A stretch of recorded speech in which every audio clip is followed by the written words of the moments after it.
Can I help you, Sid? I'm looking for Doris. Is she here? I'm afraid not.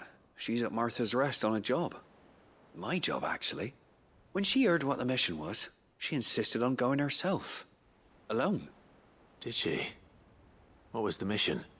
Following up on some new information.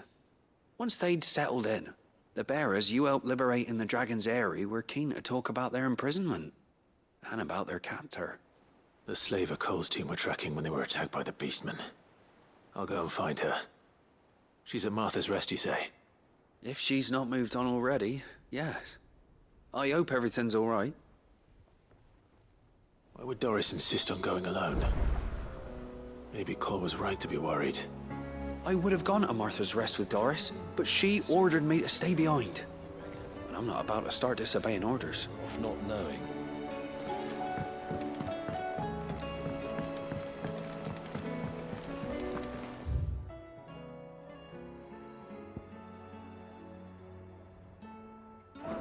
Covered in nicks and lumps, the lot of them.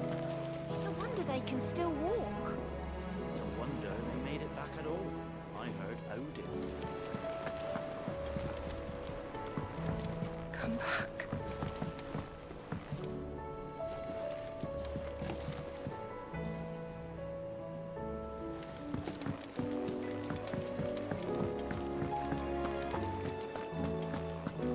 The stew's awfully thin these days. What do you expect? Farmers are abandoning their fields and traders their routes. Most of what we have now comes from here in the Hideaway. I will not forget this kindness, my lord. I shall go to Eastport, but as soon as the rebuilding work is complete, I promise to return.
So Dravost is still standing.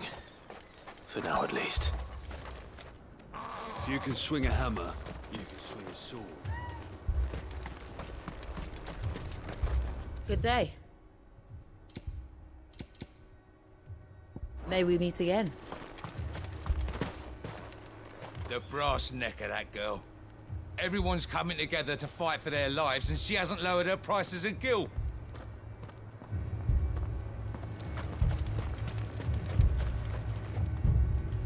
Clive! You're here! And the Akashic? Mostly off to the north still. But I spoke to Doris' scouts and it turns out things are worse than I thought. There's swarms of them out there. Told old Snotty to be ready to seal the north gate. That should buy us some time if we need it. Enough for the villagers to barricade themselves inside their homes at least. Well done. Welcome back, Sid. I'd never have guessed, you know. Not if August hadn't let slip. Who'd have thought that the savior of Dravost would turn out to be the realm's most infamous outlaw? Keen to help us out again? I am. Thought you could sneak off without me, did you? Blackthorn. Oh, what are you doing here? One of the scouts couldn't keep his voice down. Unlike my best mate who didn't think I deserved to know. Zoldan, how long's it been? Long enough for us two to turn into a pair of old codgers, I see. That your idea of an apology? Prick. Don't listen to him. You only did what you thought was best. For the village and that. I did, yeah. But that ain't the whole of it. Vulcan, our master, didn't leave the chiefdom to the two of us. He left it to me, the best blacksmith in Dravost, barring himself, of course. Bloody stupid tradition, in my opinion. If someone's got talent, you should let them practice their craft, not ask them to settle petty feuds and barter for grain. Our master wasted half his life that way. I wasn't about to let that happen to me. So you wasted half of mine instead. You're what Dravost needed. Under me and my precious ideals, this place wouldn't have lasted a year. So I left to devote myself to the work and spare you lot the consequences. I may be a selfish prick, but I only did what I felt I had to. What you had to do was your duty! Even if it meant we all starved? Enough. This is no time for bickering. You can finish beating each other up once Dravost is safe. Fine. I've said my piece anyway. Yeah, so have I. Sorry, Clive. I shouldn't have stuck my nose in. We're short enough on time as it is.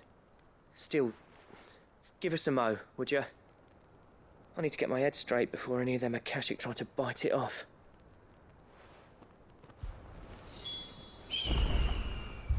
Prick or not, I won't abandon Dravost to a swarm of Akashic.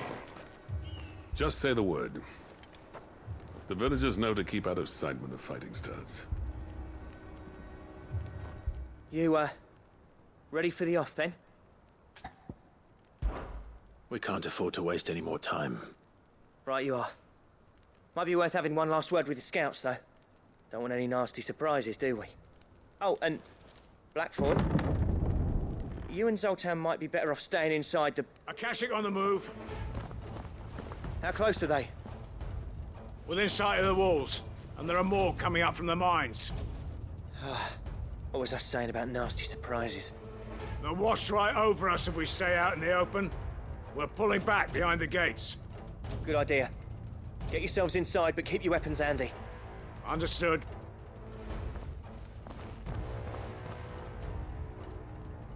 I'm prepared to fight if I have to. Well, let's hope you don't. That's our job. Once the scouts are inside, order your men to barricade the gates. No heroic last stands, you hear me? No fighting at all if you can help it. August's right.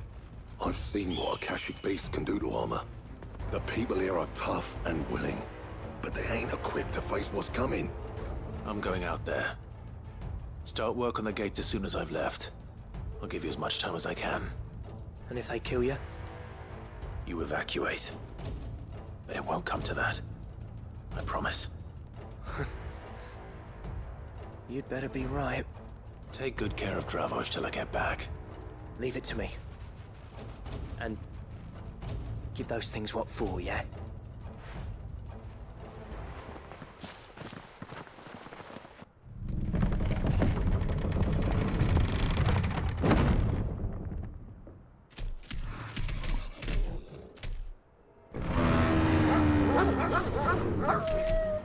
All right. Which one of you's first?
Apparently not.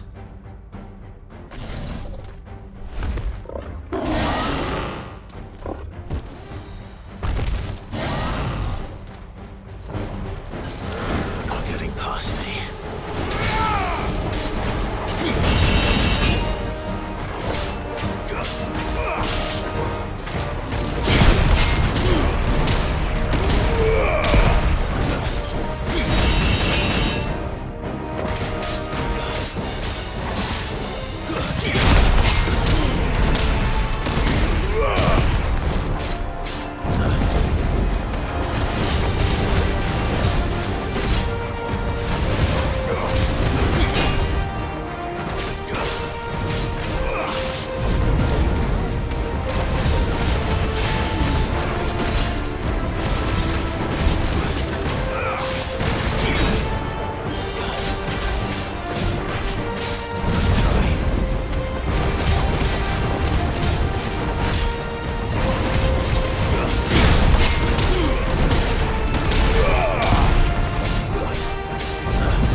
Now, the question is, did I miss any?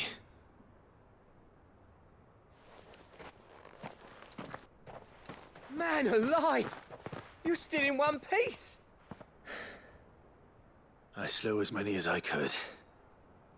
As many as I could, he says. The old bleeding lot, more like it.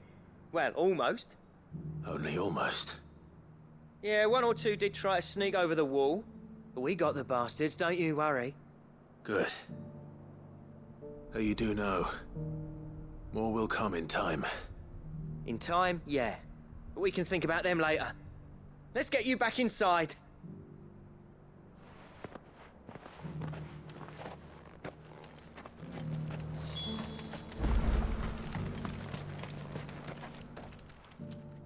Sid!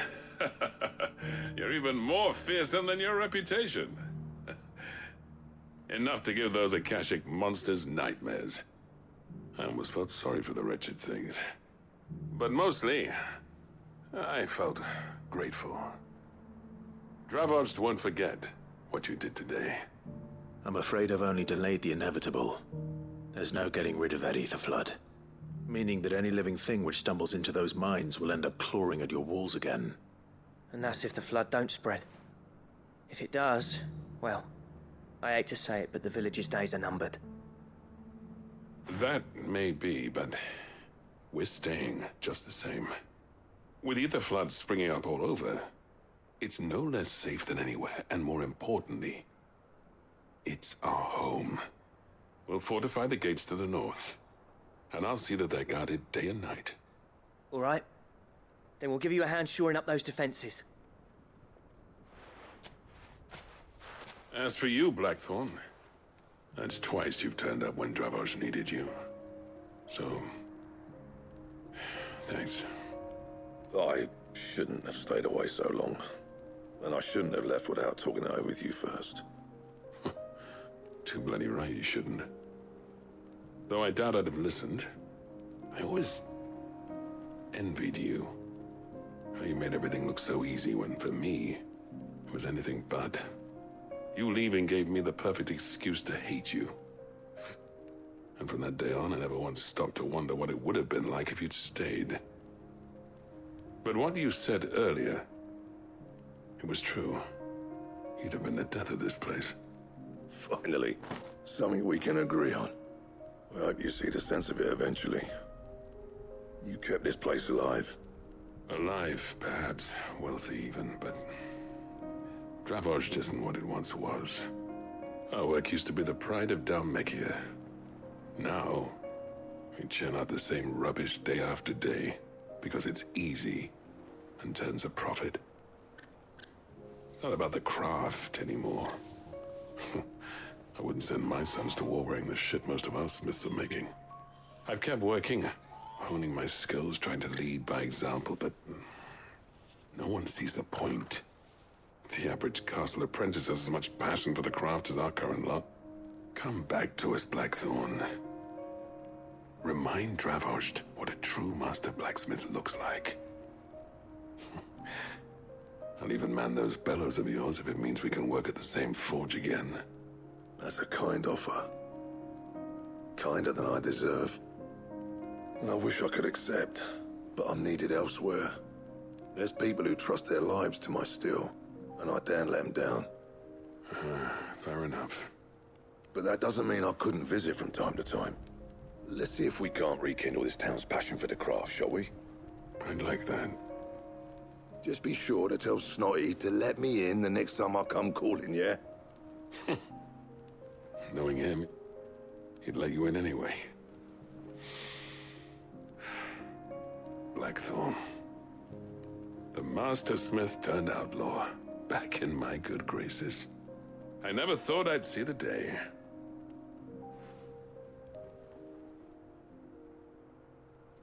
I'd say that went pretty well, wouldn't you?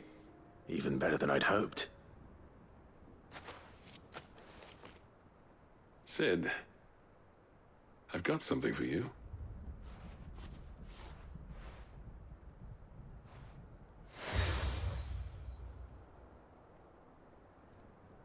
And this is? A token of our lasting gratitude. But I'm of a mind to make you a far grander gift.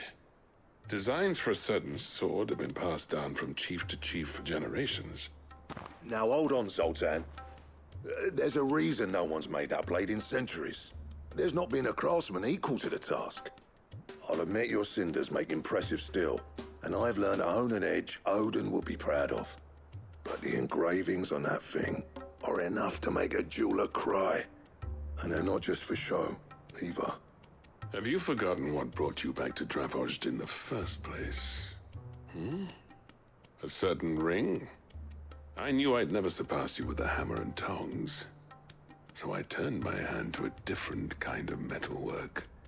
Between the two of us, I'd say we're the equal of any master craftsman ever to have graced a forge.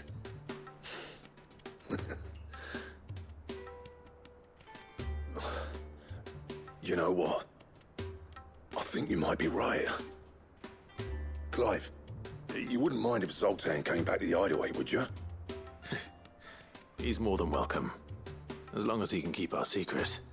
Right. Zoltan, Get your tools. We've got a legend to forge. With a little help from Blackthorn, I don't see why we can't restore Dravoj to its former glory. Barring ether floods, that is. I'll tell you what, Clive. If we pull this off, it will ruin every other sword you've ever held. I'll get him back to the hideaway. Don't you worry about that.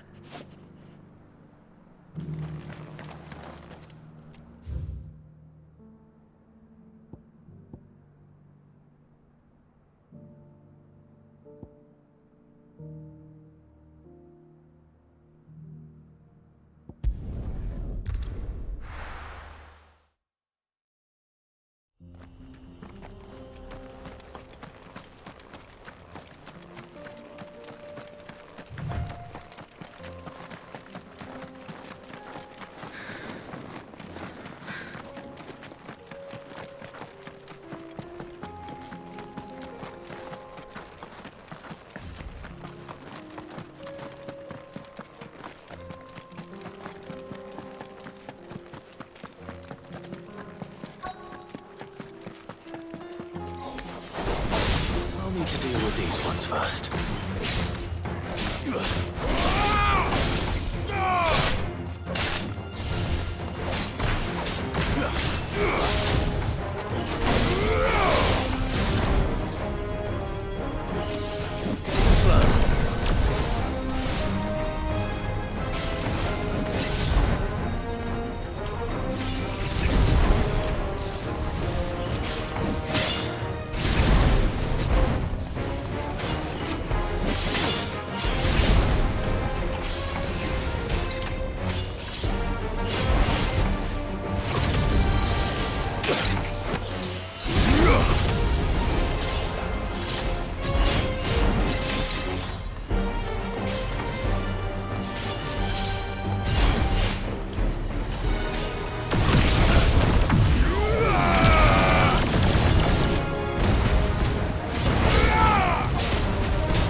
This is it. Right then. Just two more to find.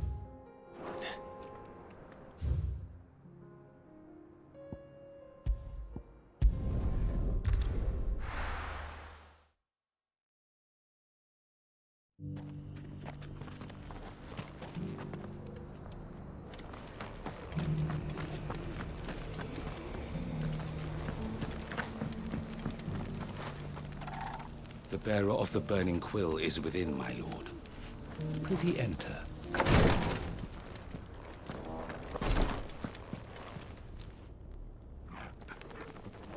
Lord Rosfield, is there aught the Undying might assist you with this day? Perhaps. My brother said that your order was helping him with his quest to uncover Ultima's origins. Have you learned anything of note since last we spoke?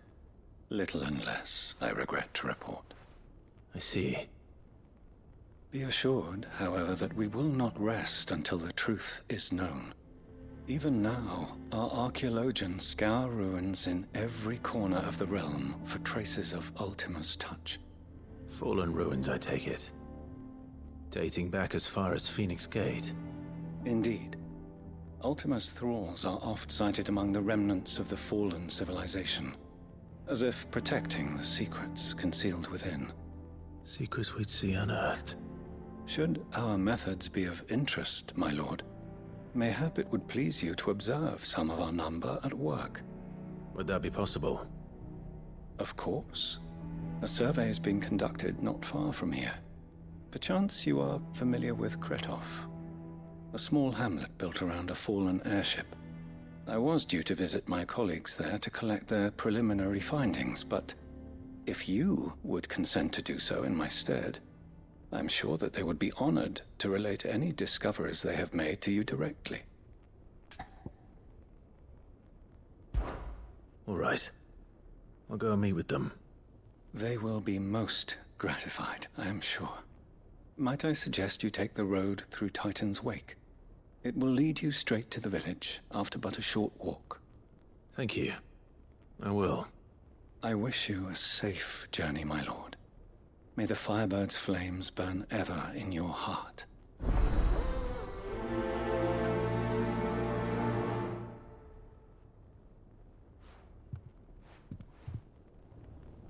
My colleagues await you in Kretov, my lord. But say the word, and they will be only too glad to share their findings.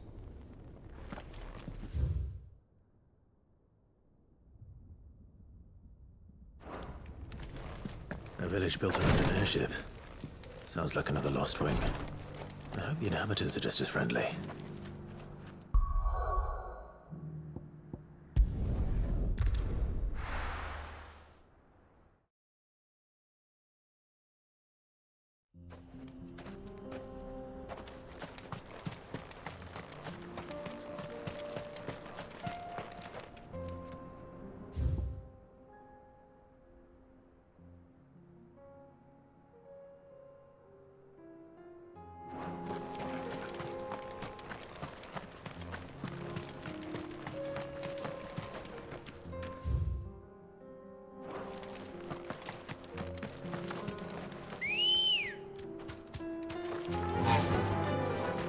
Fly, Ambrosia.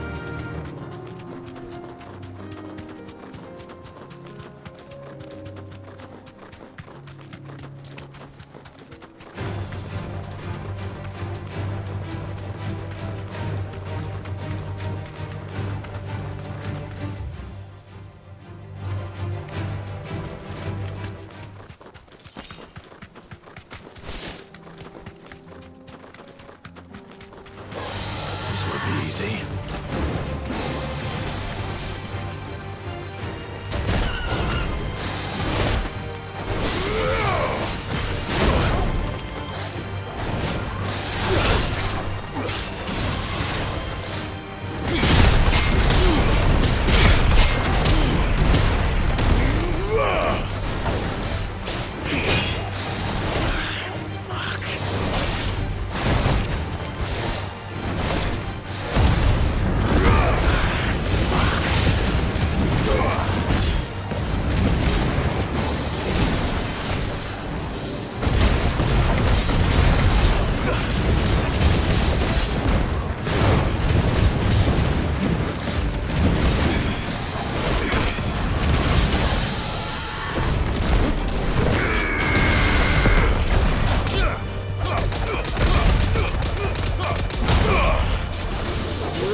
Let's go.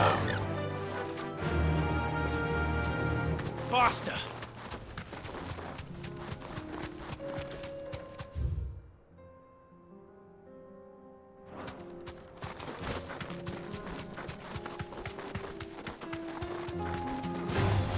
Don't get surrounded.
You deserve a rest.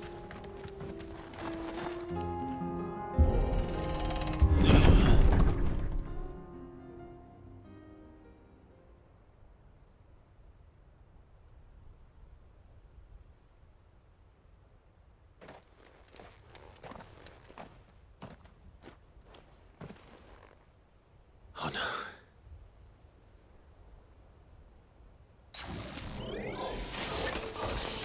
You'll pay for this. There may still be survivors.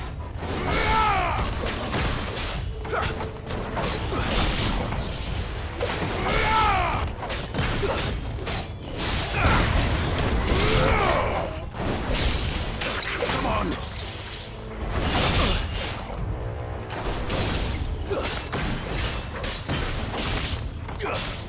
I needed that.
Whatever that thing is, I'd say it's their leader.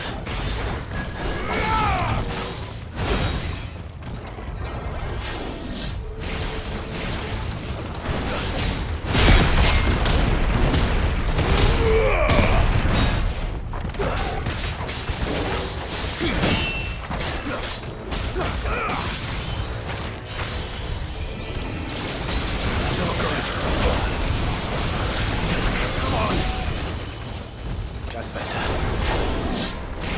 Too slow.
Should have stayed in the past.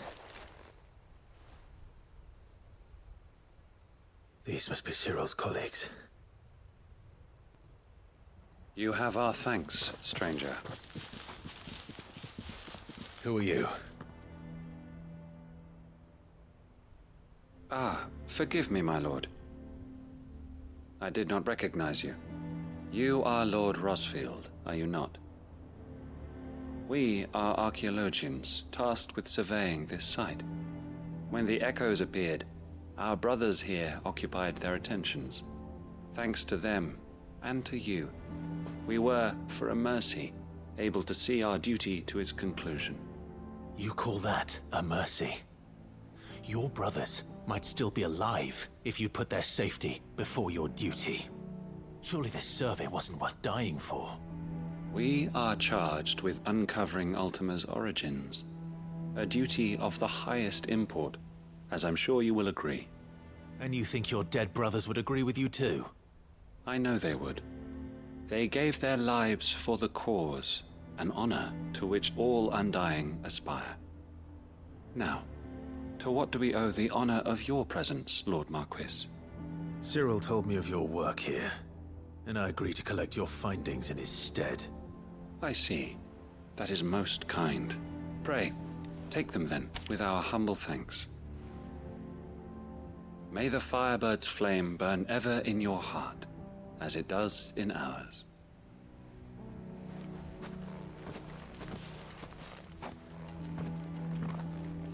It's one thing to lay down your life for another, but for a survey... I suppose I'd better get this back to Cyril.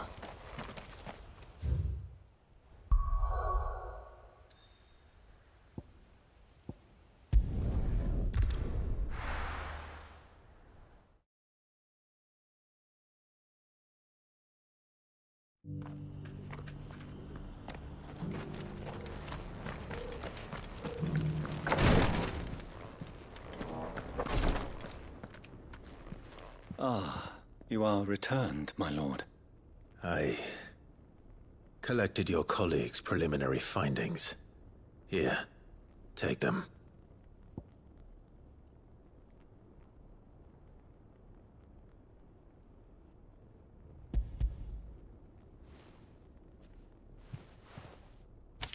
My thanks.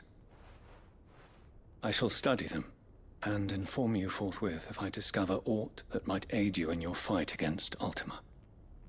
Cyril, your survey party suffered several losses in Kretov. Losses which could have been avoided, had the others not chosen to complete their work, instead of saving their friends. Were these your orders?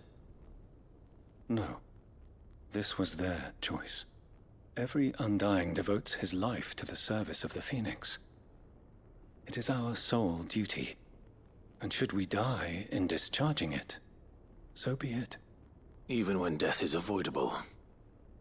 My lord, I fear that this is not a point over which it would be fruitful to argue.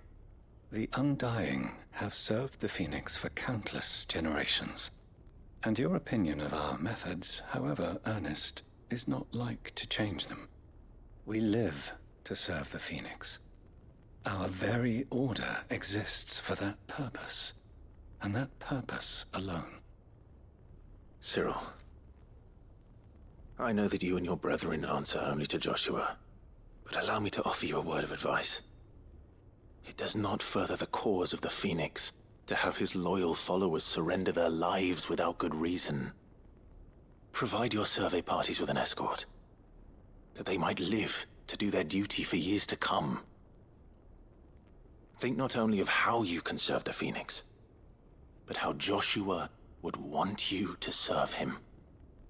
Please. For all our sakes. I thank you for your advice, my lord. If you will permit me to respond, our faith in his grace, Joshua Rossfield, is absolute. And we of the Undying will do what we believe is right to fulfill our duty unto him. As first shield to the Phoenix, I am sure you understand what it means to do one's duty. I do. Then we are of the same mind. And it is my hope that we may continue to do our duty together.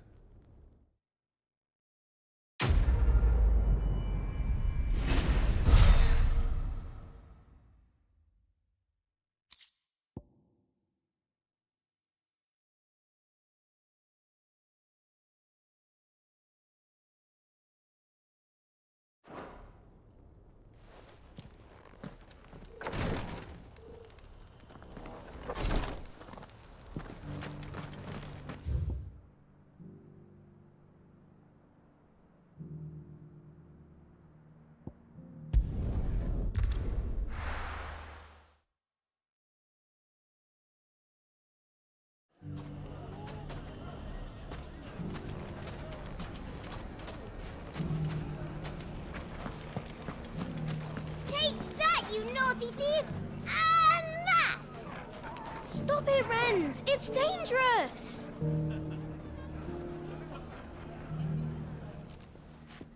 Clive! To what do I owe the pleasure? I just wanted to see how the town's been faring since you brought everyone together.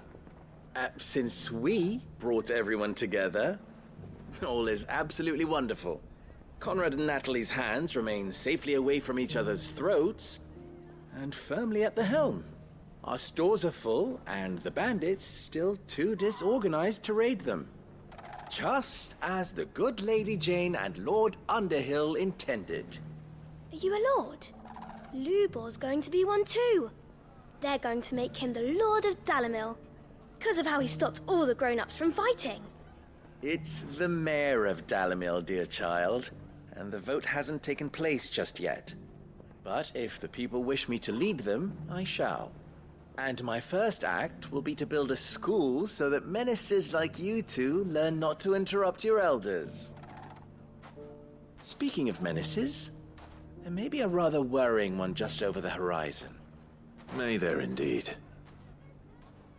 I'm afraid the example Conrad and Natalie set in putting aside their differences and presenting a united front might have caught the bandits' attention. And they might have elected to take a similar approach. They have formed what one could call a League of Outlaws, and they grow more organized by the day. But we'll fight them all off just like last time, no matter how many of them there are. Won't we, Lubor? Of course we will. If we continue to work together, we can overcome any challenge we choose to face. The longer we avoid facing this one, the more difficult it will be, until the only way to overcome it might be to run for the hills. Our best hope is to nip these efforts at organization in the bud, by finding those ne'er-do-wells who have yet to join the cause, and ensuring that they never do. Perhaps a certain Lord Underhill might be willing to lend us his aid once more? How could I refuse? Thank you, my lord. Victor will fill you in on the particulars. I have him stationed by the desert gate, receiving and collating reports from my scouts. Such an amenable soul. He reminds me of you. I'll go and speak with him.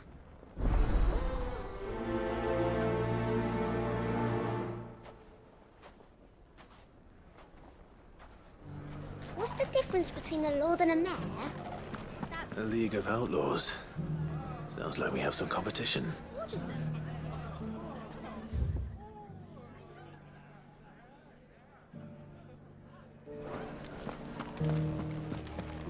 We may have bloodied the bandits' noses, Sid, but it seems we have not yet broken their spirit. Victor is helping us to keep track of their movements. And we're very glad of his help. That man knows the desert and its dwellers like the back of his hand.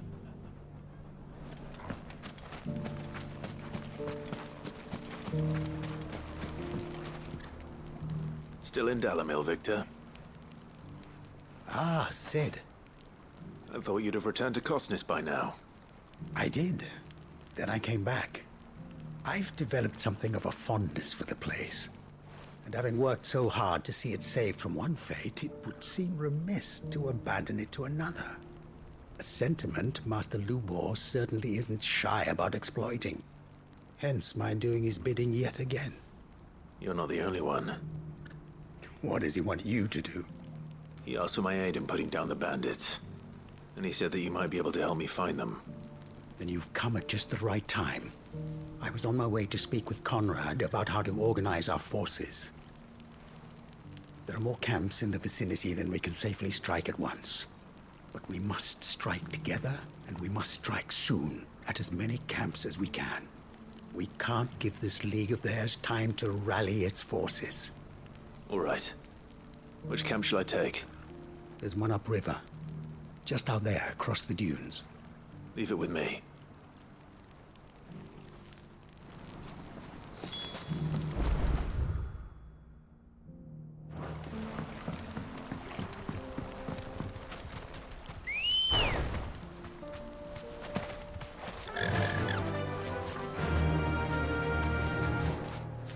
Those ne'er-do-wells want to band together. Run like the wind.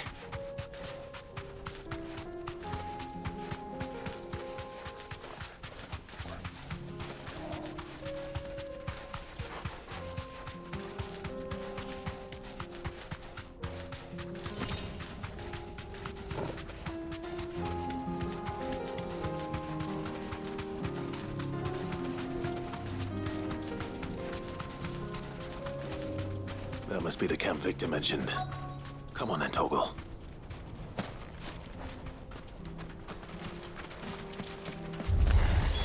That's him! The one who killed Locke and Finger!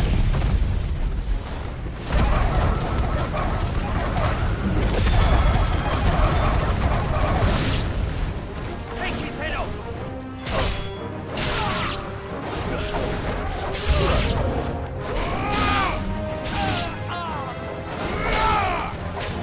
Farewell!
I'd better let Victor know.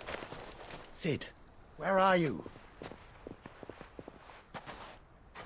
Ah, I see the bandits didn't pose you any trouble. No, but that's not why you're here, is it? No. Something's happened. We need you back in Dalimil. What is it? The whole town's in uproar. They're saying that Lubor is a bearer. What? Seems that one of our parties wasn't as thorough as they should have been. They let one of the bandits escape, and his escape route took him right through Dalimil. Some of the children spotted him, and he was about to silence them. And when Lubor felled him with a bolt of magic, and without a crystal. But that's not possible. It is, if he's a bearer and has been hiding it all these years, which is what people are saying. If he has, well, I wouldn't blame him. No man is branded by choice. Still, all those people see is a man who's lied to them all his life. One who was made a leader of himself when the world believed he should have been a slave. Fuck. I don't know where we go from here, but I know one thing. Lubor needs all the friends he can get right now. You're right.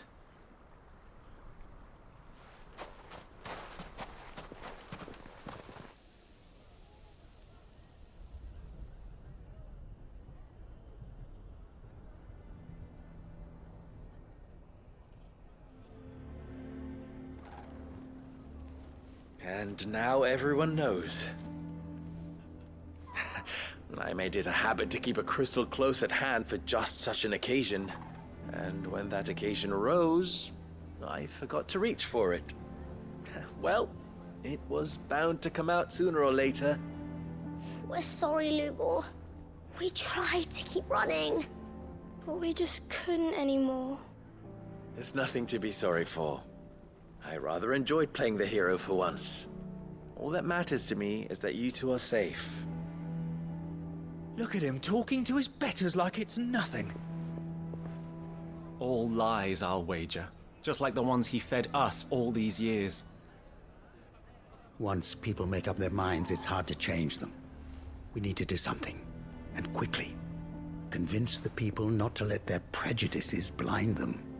Convince them that nothing has changed. That their enemy lies outside these walls, not within them. You're right. We should speak to everyone. I'm glad you agree.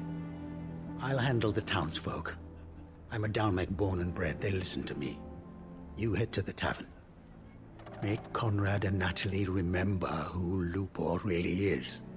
They know that Lubor and I are friends. I might not make for the most impartial of interlocutors. Lord Underhill of Randalar's League of Merchants, however, is a trusted and impartial mediator of note. I'll do what I can.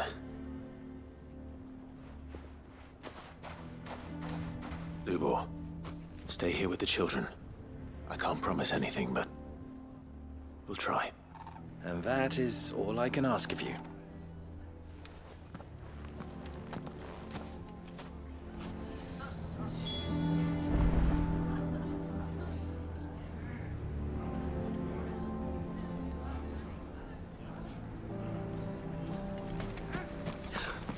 Why are you taking the bearer's side, Victor?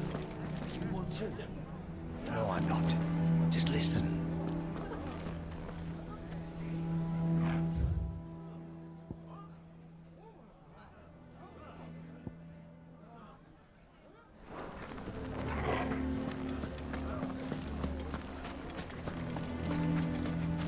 I think we'd better shut up shop for today. Give people one less thing to throw at him. Sounds like something's happening in the square.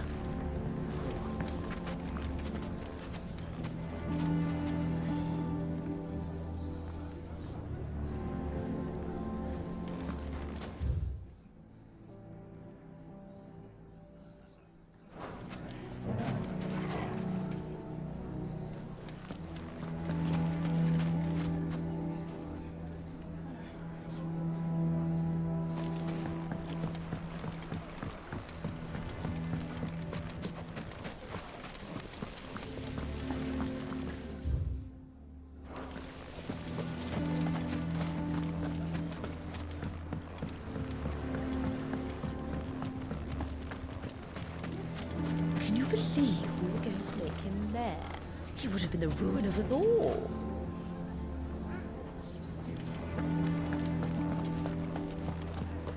Why do they always have to make such a fuss outside? It's driving away our customers. He knew all along that he was playing us for fools. And we fell for it. We followed him. A bearer.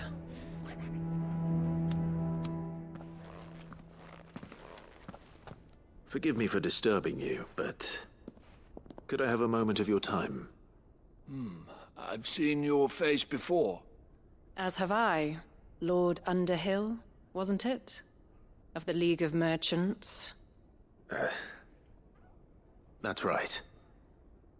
I wanted to speak to you about Lubor. The rumors that he's a bearer. All true, I'm afraid. He'll never be mayor now. Not if I have anything to do with it. But what of his wares? Bearer or no, his steel is highly valued throughout the Republic. In this, at least, he's done the town a service. Might that not earn him a little leniency? Leniency? He pretended to be one of us when he was laughing behind our backs all the while. I'm sorry, my lord, but he lied to us. He lied to you. He cannot be trusted. So what do you propose? Will you drive him from his home? Close his forge? Perhaps. That is a question for the people of Dalimil, and they will thank you not to get involved.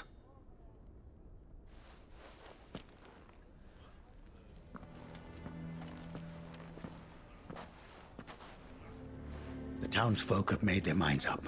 There was nothing I could do. Nor I. Conrad and Natalie refused to consider anything but their own wounded pride. You never know. Once their anger is cooled, they might see things differently. For now, we should report back to Lubor. All right.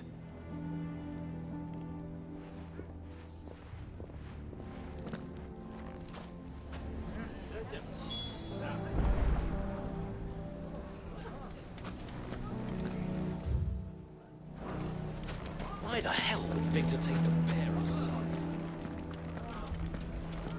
Go on, Sid. No sense stalling. Lubor needs to know the truth. I don't care if Lubor's a bearer. He's still Lubor, isn't he? The man with the sword was going to kill us, but then Lubor shot magic at him. It was amazing.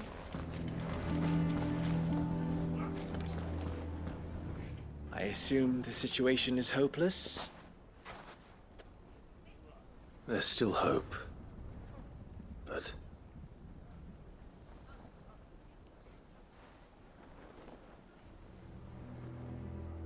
But perhaps not in this lifetime, I think it's fair to say.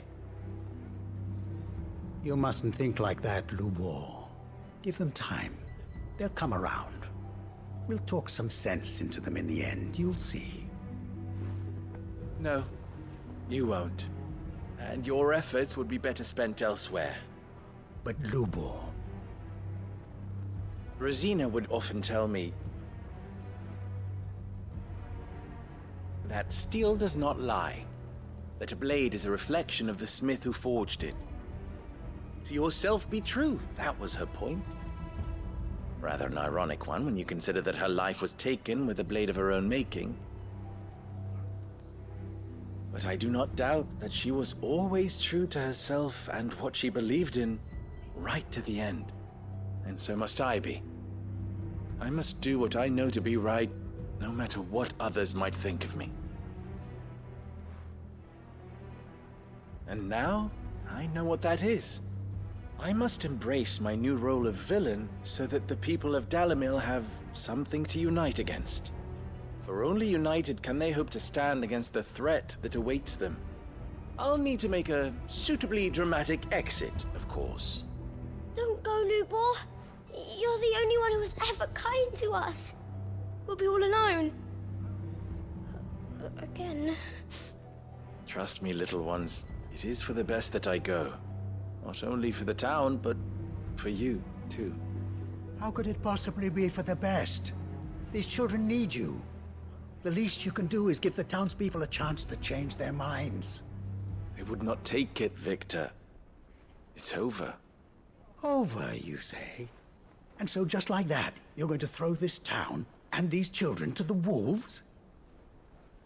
I thought you were better than this. But it seems you had me fooled as well. Victor. Forget it. Do what you will. You sure you're making the right choice, Lubor? Of those available to me, I believe it's the best one. Yes. Ah, but where are my manners? Here. A reward for clearing out that bandit camp. Right then. I have packing to do. If there's anything I can do. Anything. I'll bear it in mind. Thank you.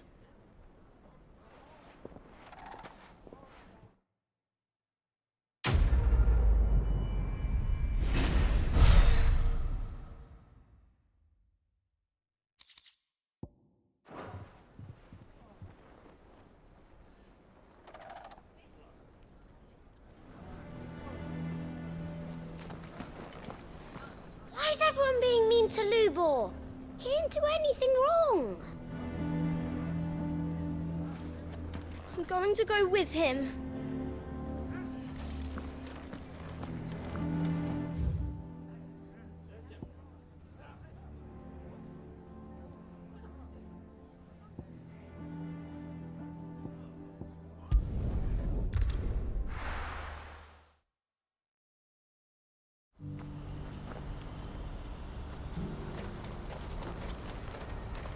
What's happened?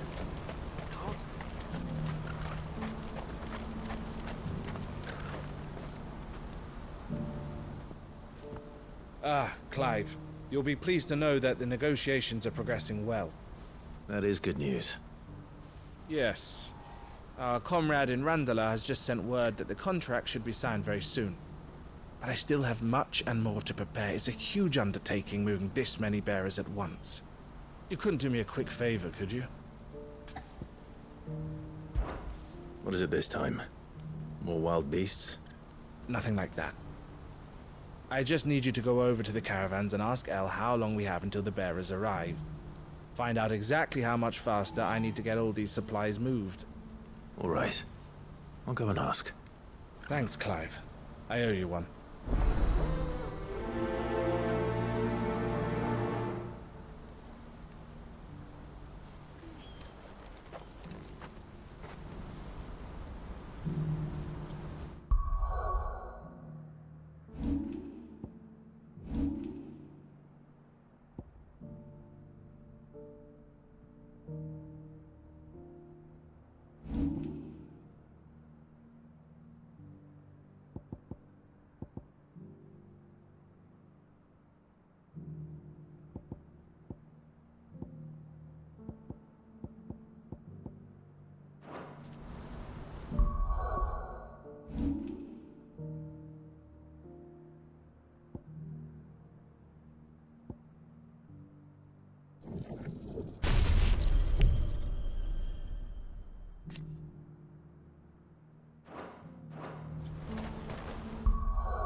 What I wouldn't give for a hot meal. Looks like this is the end of the road for us. When are they gonna let us through?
Come back.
Nothing like a little unrest.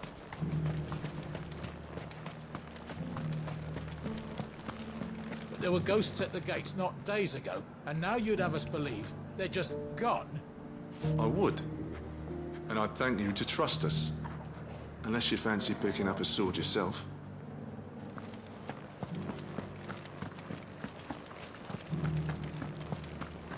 You needn't fret. The creatures have been dealt with. Yeah, but what if they come back? Is there anything we can do to help? Those things I said before about not being able to fight. You didn't mean them. So many were injured. Only by the grace of the goddess did so few succumb to their wounds. I'd say it was more the grace of the Dame. But help's help, eh?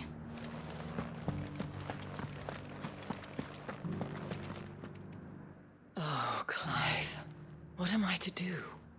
My wards and I may soon be without a home. What's happened? The High Cardinal has descended from his lofty throne and taken up residence here in Northreach. The High Cardinal? Leader of the Council of Elders, second only to his Radiance at the head of the Imperial government. Not that any of those things still exist. Now he goes by his noble title, the Duke of Oriflamme. And what does he want with Northreach? He wants to transform it into a military stronghold, a foundation upon which to build a new Sambrec. He's already secured the support of the various army remnants, with promises that they shall be afforded the respect they deserve in his empire. One built on the confiscated property of the people. He would rob the populace to pay for it. Believe me, I have used every means of persuasion to discourage him from this folly. But for whatever reason, he will not listen to me. What does Captain Philippe make of this? When the town was under attack, it was him the soldiers rallied around. Couldn't he use that influence again? How? By speaking out against one of the most powerful men in Sambrec. A man whose stated aim is to revive the empire Philippe's comrades swore to serve, and to improve the soldiers' lot within it. The captain can offer them a regular supply of gruel, and an occasional trip to the Vale to help them forget the terrors they face each day. The Duke offers them a vision of strength and safety. No. Any attempt to incite mutiny would cost Philippe the support of his men, if it did not cost him his life. But given the mood around town, mutiny may yet be unavoidable. The people have little appetite for further deprivation, least of all when it serves only to elevate others. And who could blame them? Clive, would you appeal to the Duke on my behalf? For your services to Northreach, you have the respect of the soldiers, and they will take you to His Eminence if you ask them.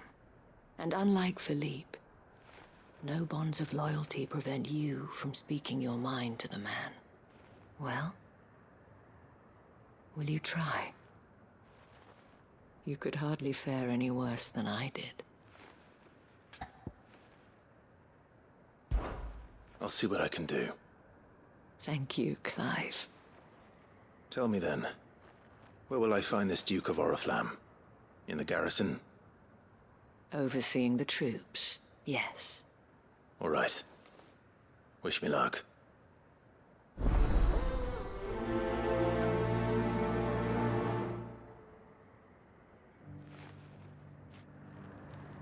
The fact that the soldiers trust you may well carry some weight with the Duke. He needs their support, after all. I only hope that you can make him see sense before he tears the town apart. I may have met this Duke before, at the Remembrance ceremony. Let's hope I didn't make a strong impression.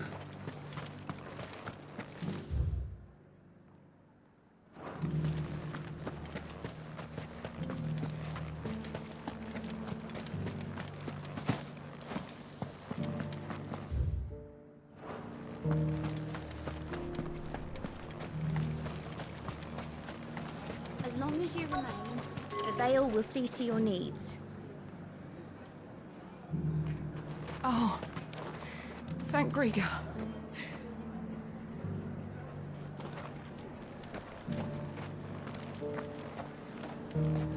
I left everything in the capital. What am I to do? Where am I to go? You don't have to go anywhere. The Dame will see you taken care of.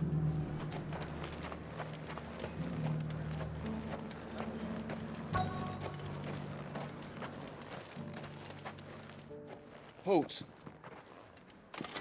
Oh, sorry about that. You're the Dame's man, aren't you? You got some business with the captain? No, actually. With the Duke. I was hoping I might be able to speak with him. We're under orders not to let any civilians pass. But you should be all right.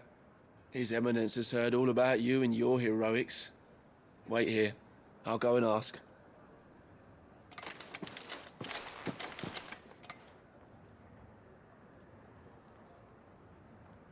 So, you are the sellsword who lent his aid to the garrison. The Empire owes you a debt, and I shall see it repaid. But tell me, is it wealth that you seek, or favor? Neither, Your Eminence. I thought only to inquire about your plan to turn Northreach into a stronghold. Ah, I see. You are worried the expanded garrison will render your services redundant. Yet you needn't be. A proud fighting man like yourself shall always have a place here.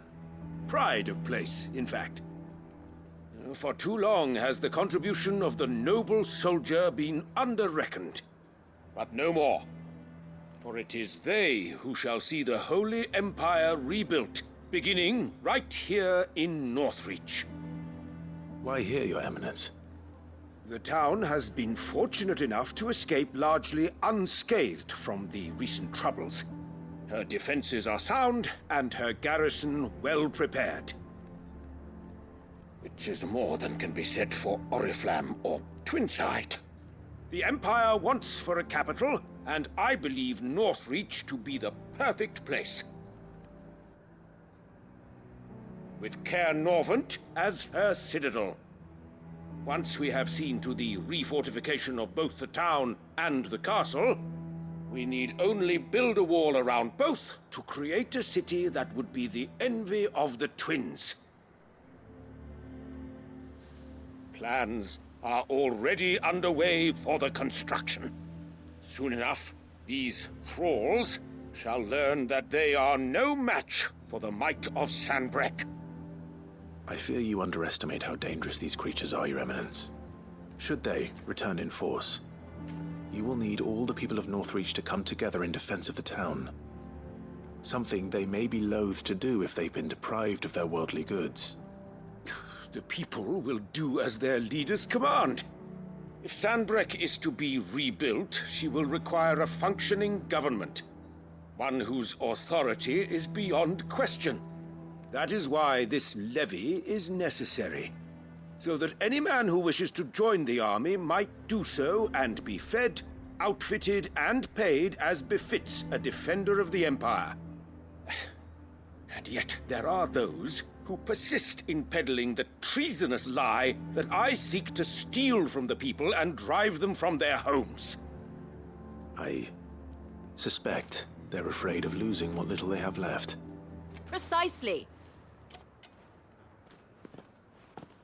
The common folk have little and less, and you mean to deprive them of even that. You would sow the seeds of your new empire in your own salted earth. Sabine, we have discussed this. Yes, and I told you then how putting the empire before her citizens would lead only to revolt. Without an empire, there are no citizens. And in yours, there will be only beggars. Is that what Grieger wills for her people? Do not take her name in vain, Sabine. I'll come back later. A citizens' revolt. I wonder what the people really think of the Duke's plan. It wouldn't hurt to ask them, I suppose. Let's begin with those on the other side of the wall. Sabine, you are embarrassing me. You're embarrassing yourself.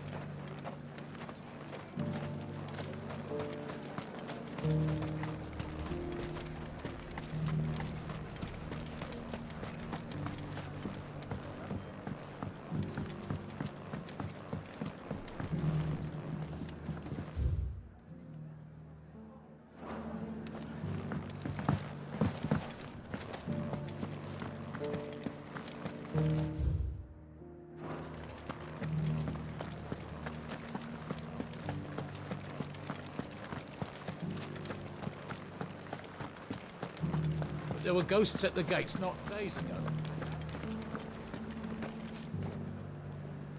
All right there. What is it you're after, sir? Just your opinion, actually. I wondered what you thought of the Duke of Oriflamme. Oh, him. Not much. None of us traders do. It's thanks to nobles like him that we had to set up shop this side of the wall in the first place. Couldn't have the rabble getting any closer to the holy capital, could they? And now he's trying to drive us out completely, threatening to take everything we got from us if we don't clear off. If the dame said she wanted him run out of town, I'd be straight through that checkpoint, tar bucket in hand. The Duke might have soldiers at his beck and call, but us common folk follow the dame, and no one else.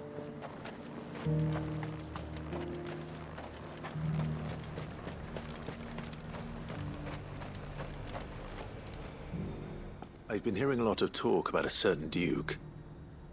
Nothing good, I'll wager. Going around acting like he owns the place. And with hardly a word to the dame. This is her town, not his. I take it you'd rather she was in charge. As far as I'm concerned, she still is. Just need his eminence to sod off back to Oriflamme.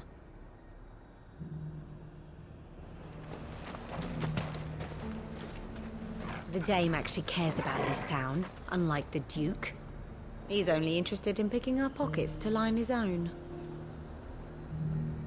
Welcome, welcome. An excellent choice. And a fine, fine day to you. Why?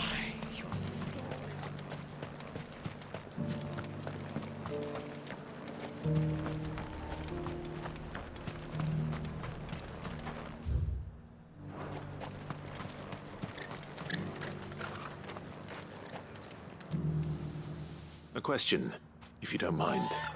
What do you think of the Duke of Oriflamme? Don't get me started. You build a life for yourself somewhere, earning for some noble to turn up and tell you you've got to hand it all over to him. If he thinks his name and his chains give him the right to empty our purses, he's in for a rude awakening. We'll do whatever it takes to keep what's ours. Whatever it takes. Well, the people seem united enough.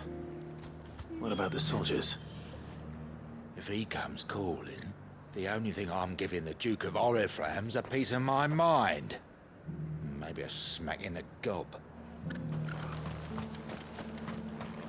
I heard the dame got an icon to rid the meadows of those ghosts. Come now, she surely cannot count a dominant amongst her clients. Can she?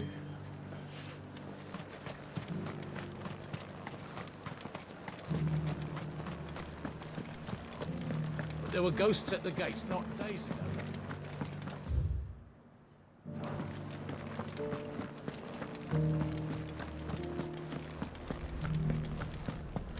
Those things I said before.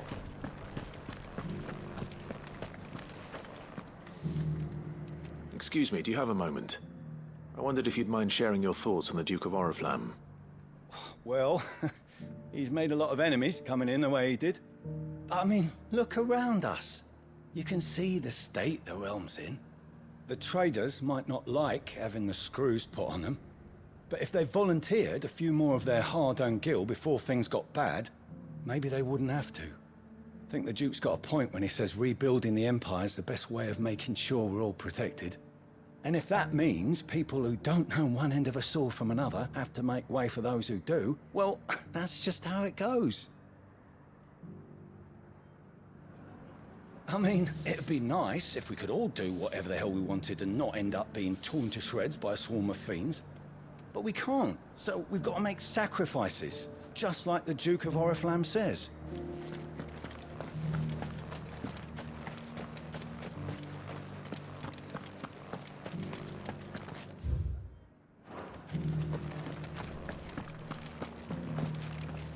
It's heartening to see that the Guard have rediscovered their purpose. I just hope they don't do anything stupid. We've lost enough people to those things.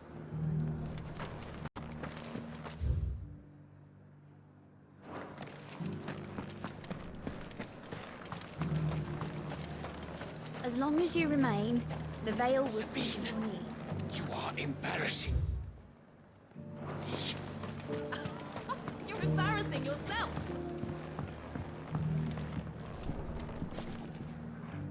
I hear the Duke of Oriflamme plans to turn this town into some sort of fortress.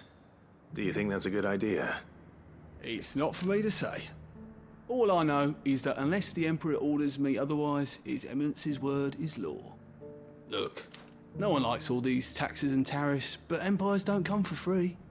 Once Sanbreque is back on her feet, we'll all reap the benefits. What the common folk don't understand is, this is for them too. Either we turn the Empire back into a force to be reckoned with, or we live in fear the rest of our lives.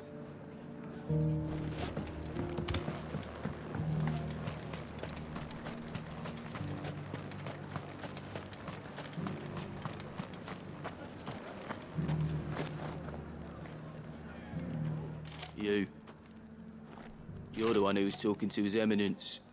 On the Dame's behalf, yes. I was trying to persuade him not to take the people's goodwill for granted, but it seems my words fell on deaf ears. What do you think of his plans? I'm a soldier, mate. He tells me what to do, not the other way round. Listen, I've got nothing but respect for the Dame, but I've got a family to look after. That's where my loyalties lie, not with the town or the Empire, but with my wife and children. If the Duke can get us the men and the equipment we need to fight off those blue-skinned bastards, I don't care how he does it. Let's see what Philippe makes of all this. I wouldn't be here today if it wasn't for the Dame. But I'm with the Duke on this one. If turning this place into a fortress is what it takes to protect my family, I'll do it.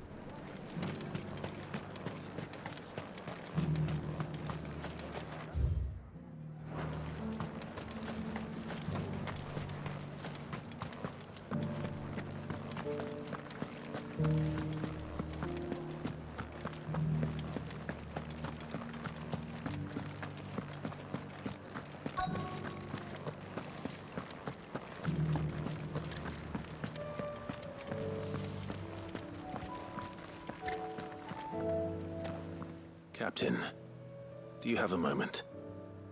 For you? Certainly. Clive, wasn't it? Thank you for last time. How can I help you? I wanted to ask you about the Duke of Oriflamme. Do you intend to go along with his plan? But to tell you the truth, I'm in two minds. It's my sworn duty as a captain of the Imperial Army to obey his orders. But I can't say I agree with him. Philippe, I remember you saying that you became a soldier to protect the people you loved. The Dame included. That's right. I did. Well, she doesn't agree with the Duke's orders either. She thinks they could tear Northreach apart.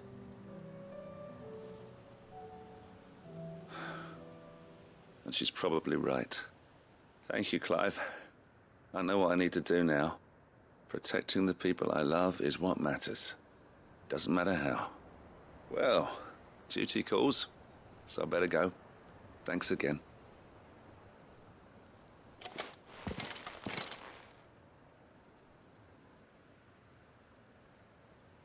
It seems Philippe wants to do the right thing at least.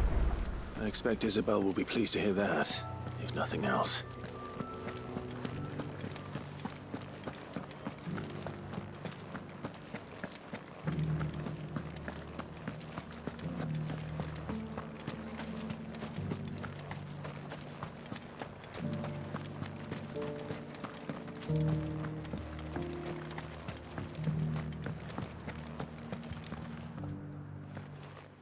Clive, how did you fare? Were you able to speak with the Duke? I was, but...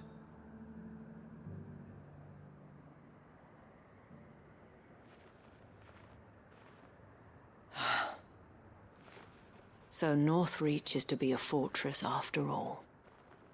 Well, it will certainly help to hold back the thralls. There's no denying that.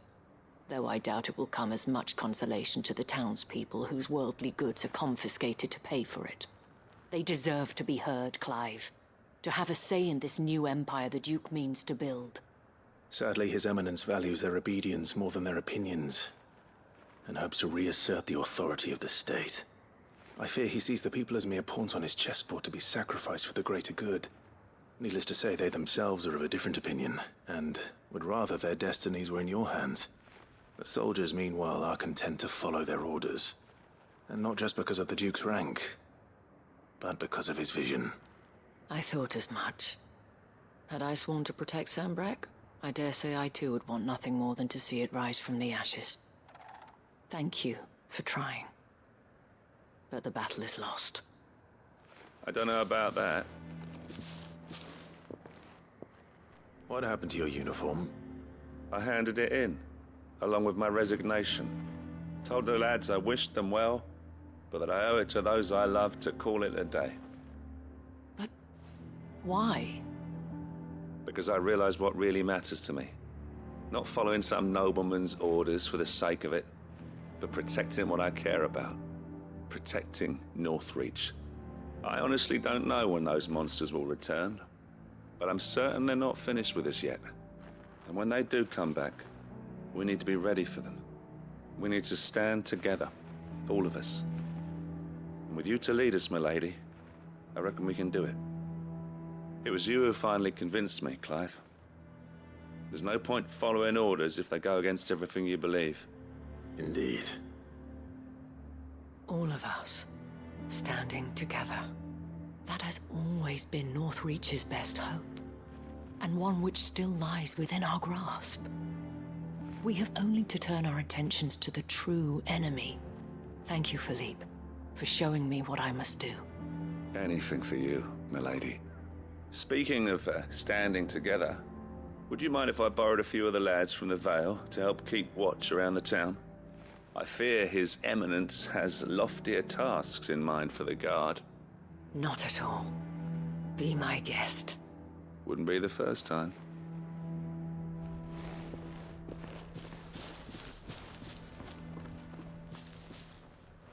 There may be hope for Northreach yet. Especially with men like you and Philippe to champion our cause. I, for my part, shall continue to work upon the Duke, in the stubborn belief that I might still tempt him into joining hands. But I suspect I shall have to call upon your aid again. Until then, Clive. Until then?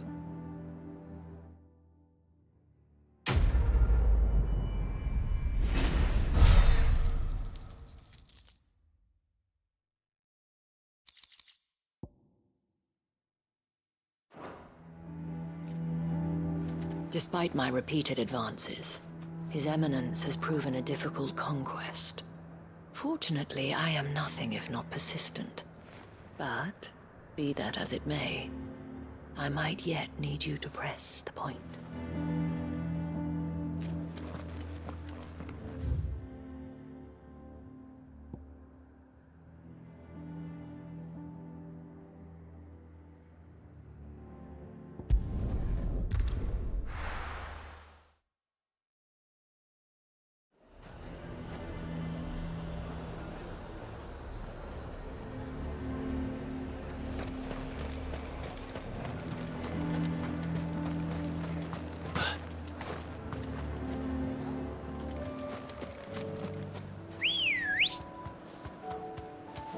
Let's go.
straight home now.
Two down, one to go.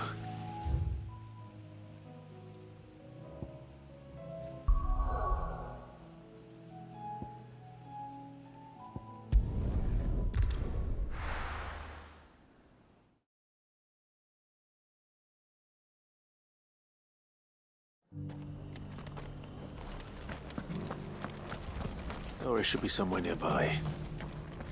Assuming she's still here.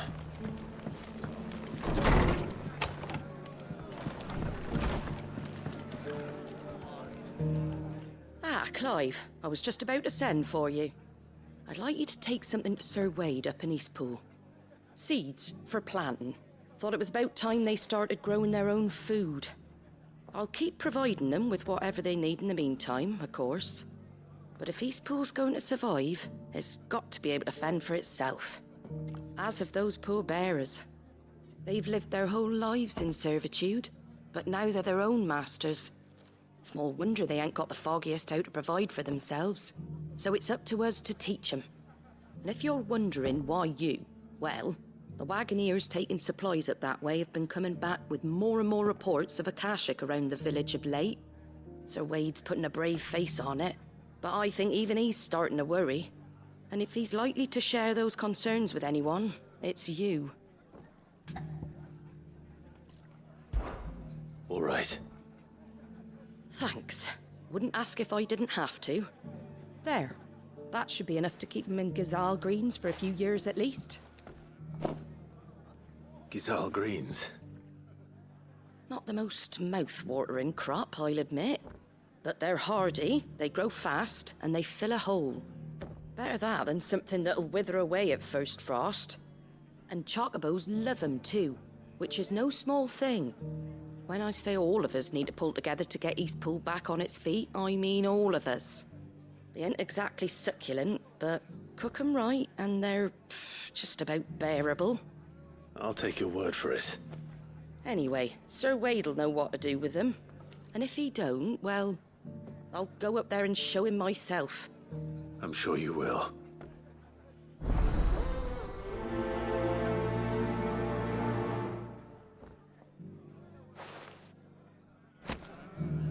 Get them Gazal green seeds up to Sir Wade in Eastpool, would you?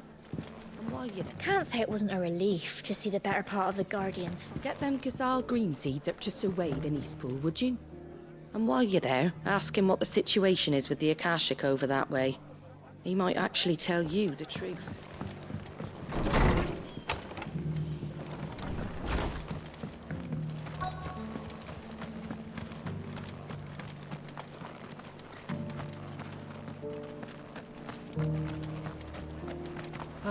Just because the heavens have gone to rack and ruin, it don't mean we have to. Anything catch your eye?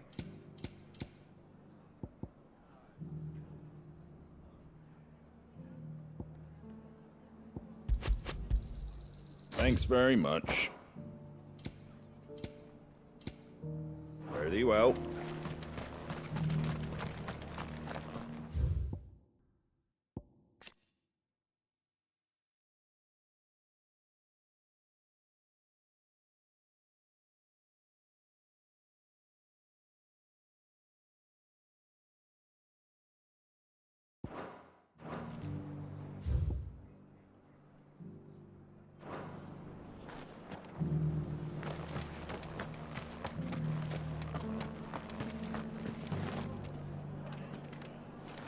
I've got greens of all Looking for shapes shelter, and are you? sizes. Colours Come on too. inside, I'll introduce you to Mostly Mark. green though.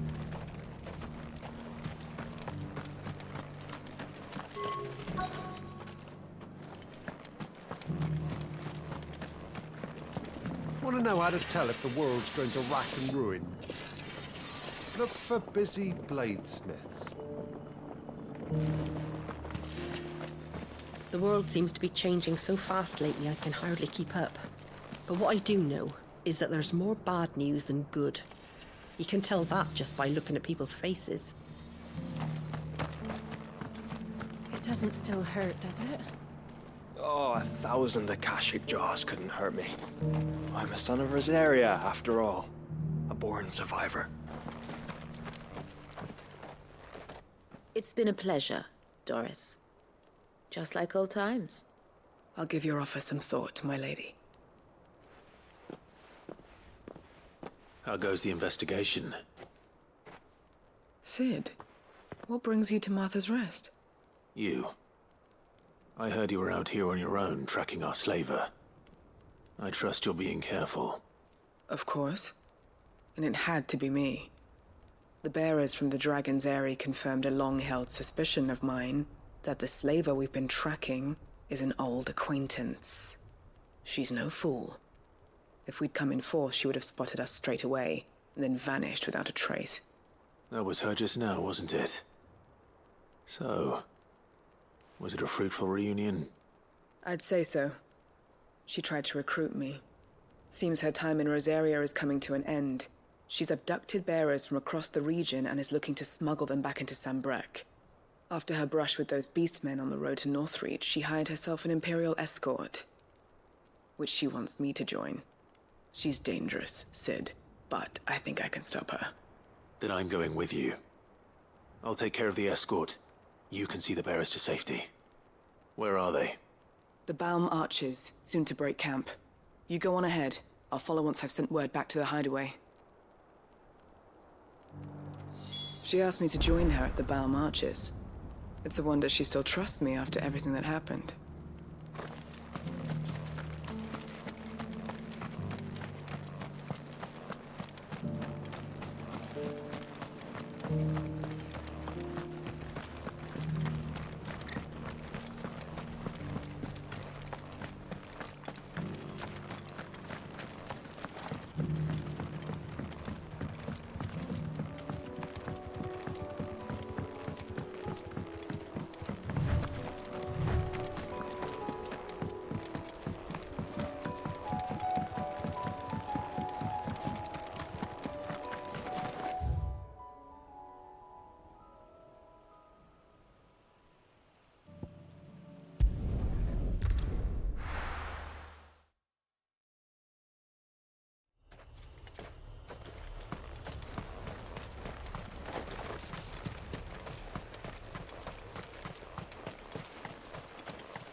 Faster!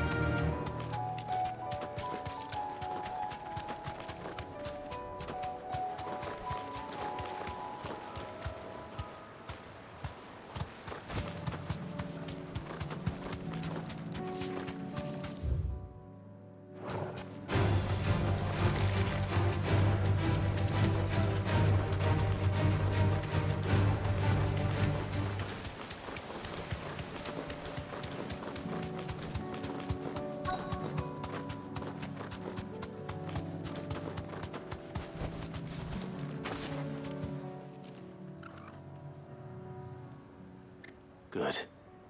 They haven't broken camp yet. How did Doris come to know a slaver, I wonder?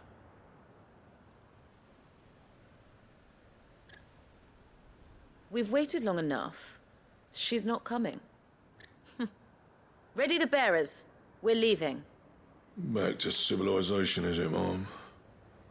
With all haste. Let any of you lackwits start talking like these feckless bumpkins. I presume your men are ready. We've suffered too many delays as it is. Any more and I'll be docking your pay. Yes, Mom. Oh, but before you go, it appears we have company. Kill him. You're welcome to try.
So much for your escort. You'll forgive me for not avenging my men. I'm not the swordswoman I used to be. I surrender. Do with me as you wish, Sid the Outlaw. Sid! Ah, Doris. I take it you're not here to rescue me from our brooding renegade? You know, I always wondered where you'd vanished to. But casting your lot with this criminal of all people... Better fighting for a cause than killing for coin. I'm sorry, Sid. I should have told you sooner. This woman, my former master, once trained bearer children to be weapons in service of the highest bidder.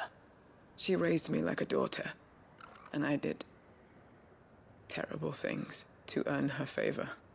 It wasn't all terrible, surely. We had our fun, too. You were always so eager to learn, and had such clever hands. All my other children took either to the blade or to the books. Always either or. But you proved yourself a master of both. That's why I kept you for my own. How about it, my little dagger?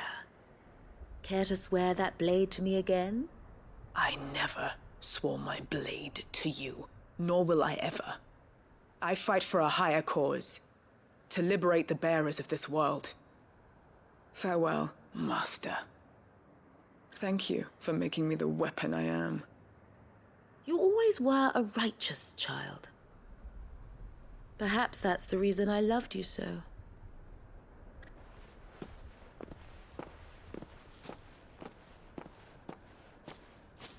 What do you want to do with her?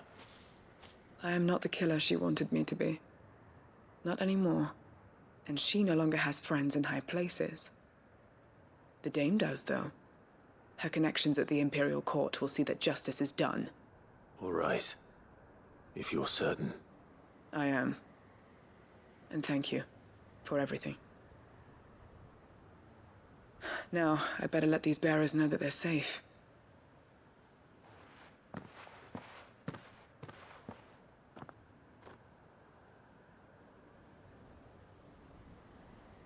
Then I should head back to the hideaway and put Cole's mind at ease.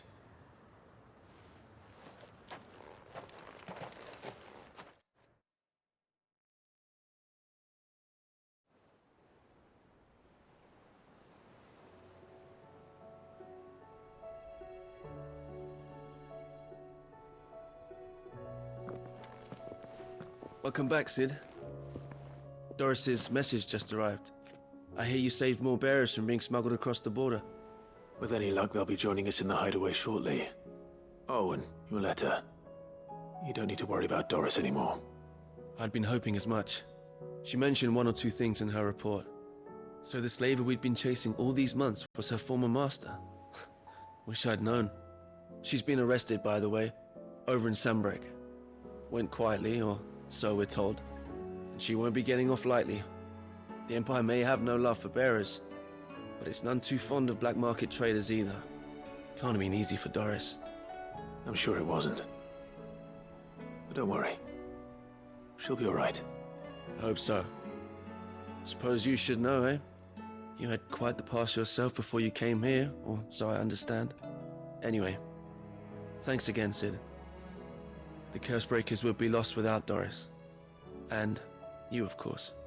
Keep up the good work, Cole.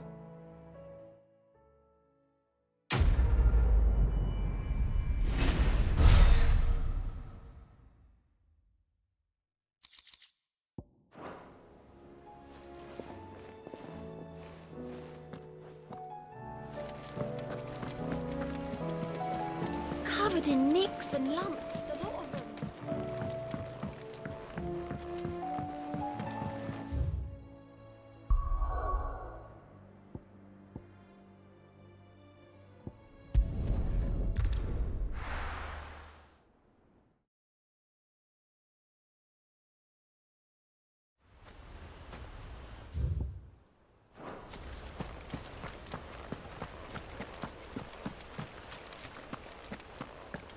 I heard the Guardian say we're supposed to grow our own food. The victuals Martha sends us are more than enough for me.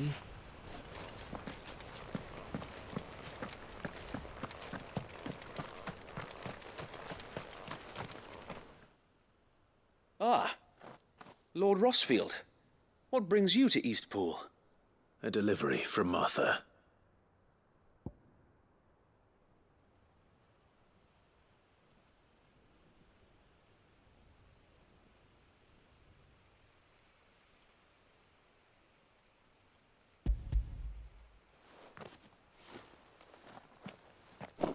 These are Gizal green seeds. Martha's keen to cut the apron strings, then, is she? I jest, of course. You see, I had thought we might be able to revive the old wheat fields, but they'd long since gone to seed, only without the seeds. Martha was hoping he might be able to show the bearers how to plant and tend these, so that they'll be able to fend for themselves. That's not a bad idea. These bearers had only recently escaped their bonds before we brought them here. They know little of freedom, of providing for themselves and their loved ones. Unless we teach them how to live like free men, I fear that all we have achieved in bringing them here is to exchange one master for another. Not that myself and the Guardians have been the best example to them so far, subsisting almost entirely on Martha's charity as we do. It's about time we all started to provide for ourselves, bearers and Guardians alike. Unfortunately, we've been a little too busy of late to focus on much besides bolstering our defenses. There have been alarming reports of... The Horde is closing in. They're coming, so wait, all of them. Time it all. I thought we'd have more time. Gather the men in the square. Send to the rest for reinforcements. Yes, Sir Wade. The Horde. A Kashek, a veritable legion of them. They've been seen prowling around the northern reaches for a while now. We don't have the numbers to hold back a swarm that size. I had hoped to build a perimeter wall so that myself and the Guardians might be able to defend the village, but... Now you're out of time. Precisely. If reinforcements from the rest arrive before they do, we may just scrape through, but I fear that's rather an enormous if. What if you could call on reinforcements from Eastpool? You mean the bearers? We brought them here so they might live, not die, fighting for their lives. So wait.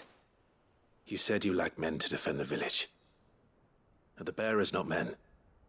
Do they not wish to see Eastpool saved? Though they may not be trained soldiers like your Guardians. What help they are able to offer could still prove the difference between victory and defeat. You're right, my lord. I will appeal to them.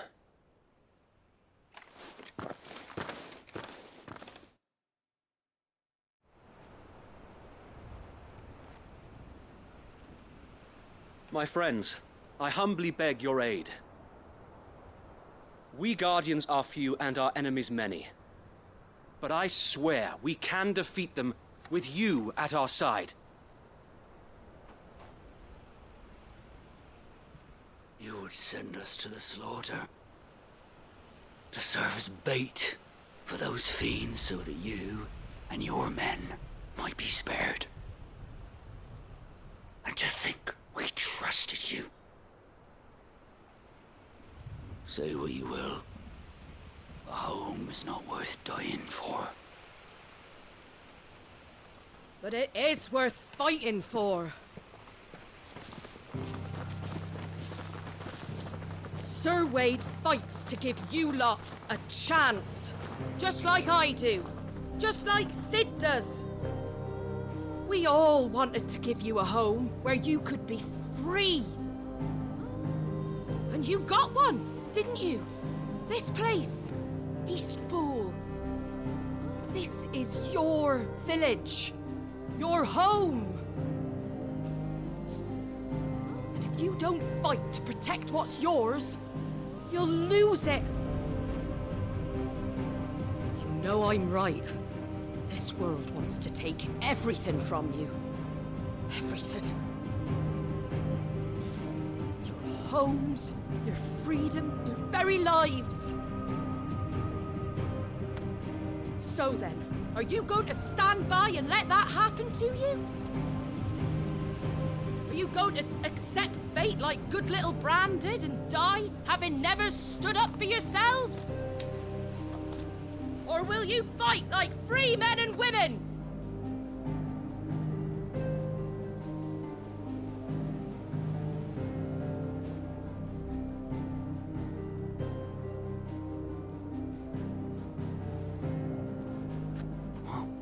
What are you doing? All right. Give me a sword. I never dreamt I'd have a home of my own. And now that I have, I don't want to lose it. I will protect what's mine, or die trying. We all will. Free men and women, fighting together.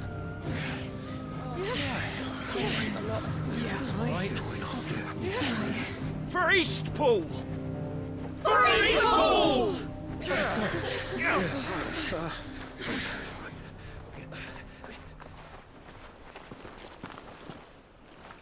Thank you, Martha. Don't mention it. Just promise me one thing. That you'll show them how freeborn fight. Gladly.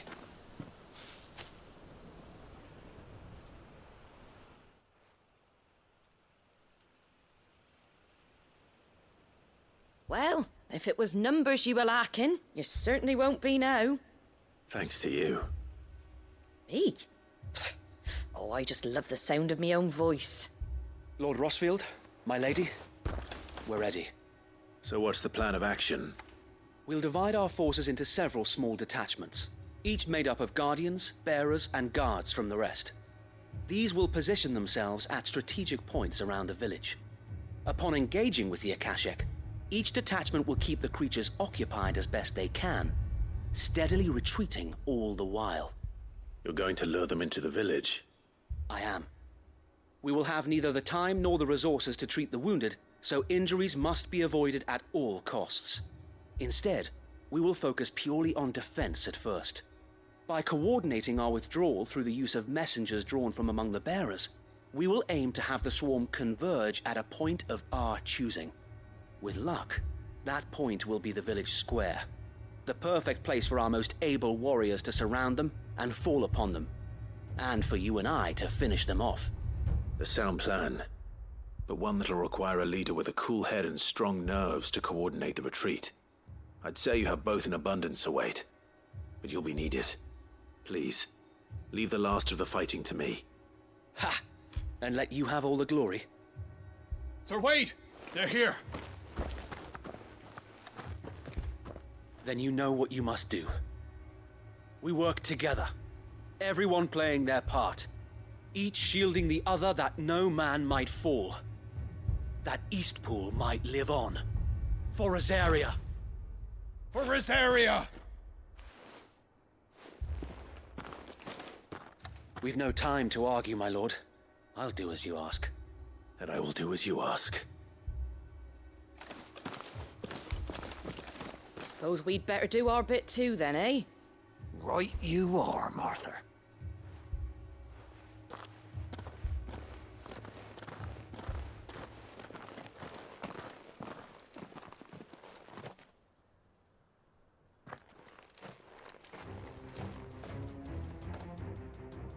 The calm before the storm.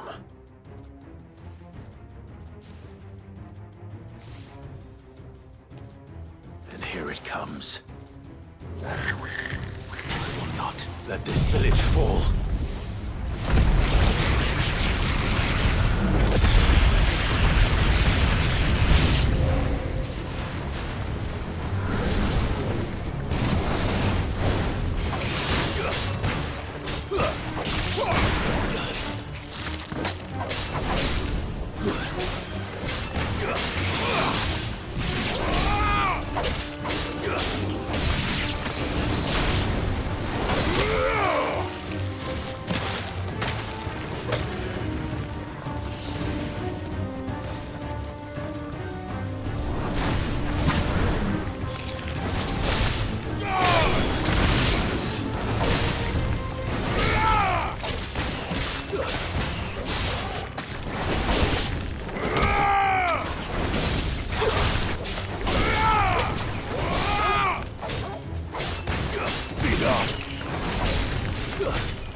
Finished.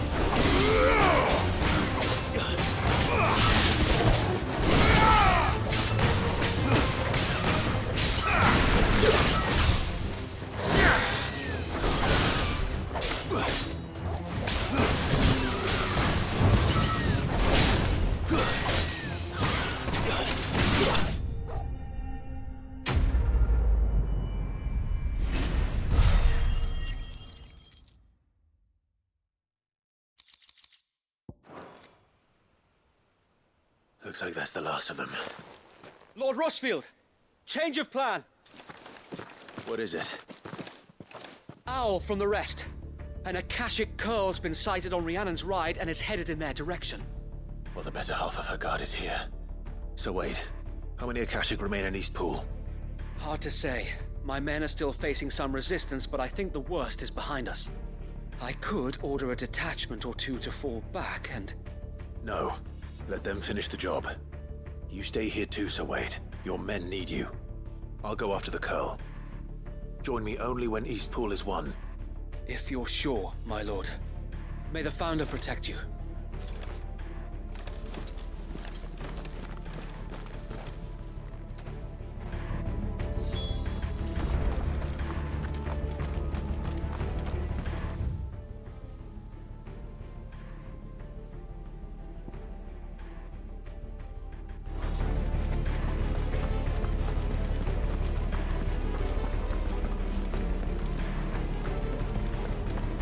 This one's mine. I might not know one end of a sword from the other, but I can roast the bastards. All right, but stay with me. We fight as one. Come to tell me an Akashic Curl's heading towards the rest? Get yourself down there. We can handle things here. The Curl was sighted on Rhiannon's ride back towards Martha's Rest. Found to speed you, my lord. Eastpool will be safe in our hands, my lord. You have my word.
With me, Hope.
All right.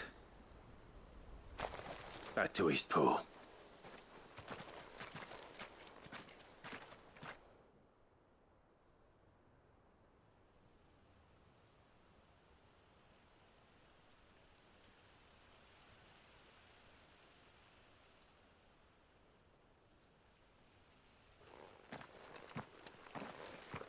Lord Rossfield, the Curl, is it?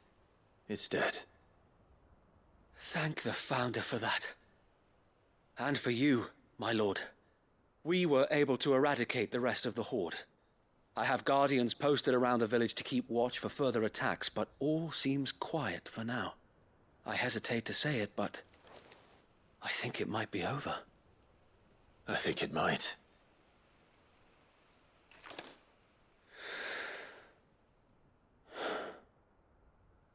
We did it. We saved Eastpool. Thank you, my friends. Thank you. No, Sir Wade. It's us who should be thanking you. You brought us together. Showed us what it means to fight for what you hold dear. We never had nothing to call our own before. We didn't know what it meant to protect it, but now we do. We really do. Forgive us, Sir Wade. You and your people saved us, and still we doubted you. But there's no doubt in my mind anymore. We're free men now, so we have to start acting like it. We have to fight to protect what's ours, to protect Eastpool. And we shall. We all shall. Together. This is our home. And if anyone or anything tries to take it away, They'll have us to answer to. Come on then. Let's get to work. This village isn't gonna rebuild itself.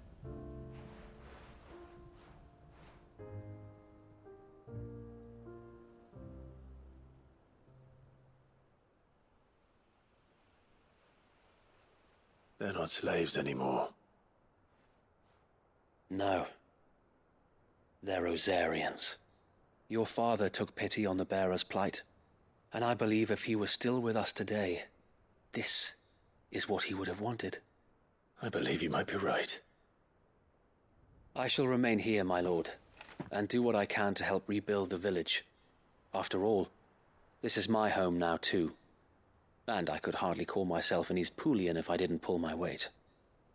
I think you'll find it's East Pudlian, Sir Wade.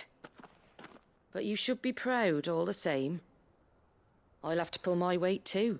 Can't have the rest getting outclassed. Speaking of which, I ought to be getting back. Can we continue to count on your support, Martha? Of course, and I'd be counting on yours too. Us Rosarians have got to stick together, haven't we? Indeed we have. And Clive, come by the Golden Stables when you get the chance. I ain't paid you for delivering them seeds yet. All right. I will.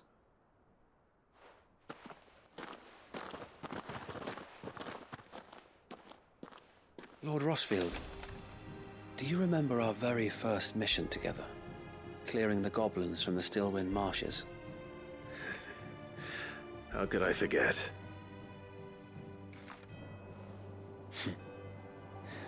There's one sight that I shall never forget. You, facing off against that giant Morble. Not a trace of fear on your face. Since that day, there have been more than a few times when I felt like giving up. When the odds seemed so stacked in the enemy's favor, I thought I may as well just lay down my sword and surrender.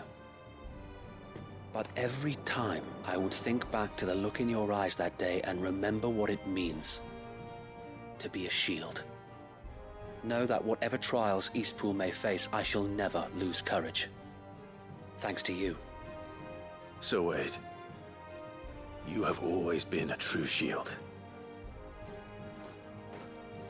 I know that Eastpool, and indeed all of Rosaria, will be safe in your hands. Thank you, my lord. I know the rest of the world will be safe in yours. I'll do my best.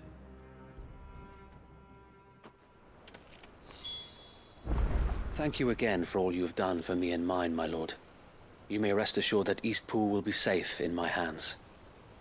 Thanks to you.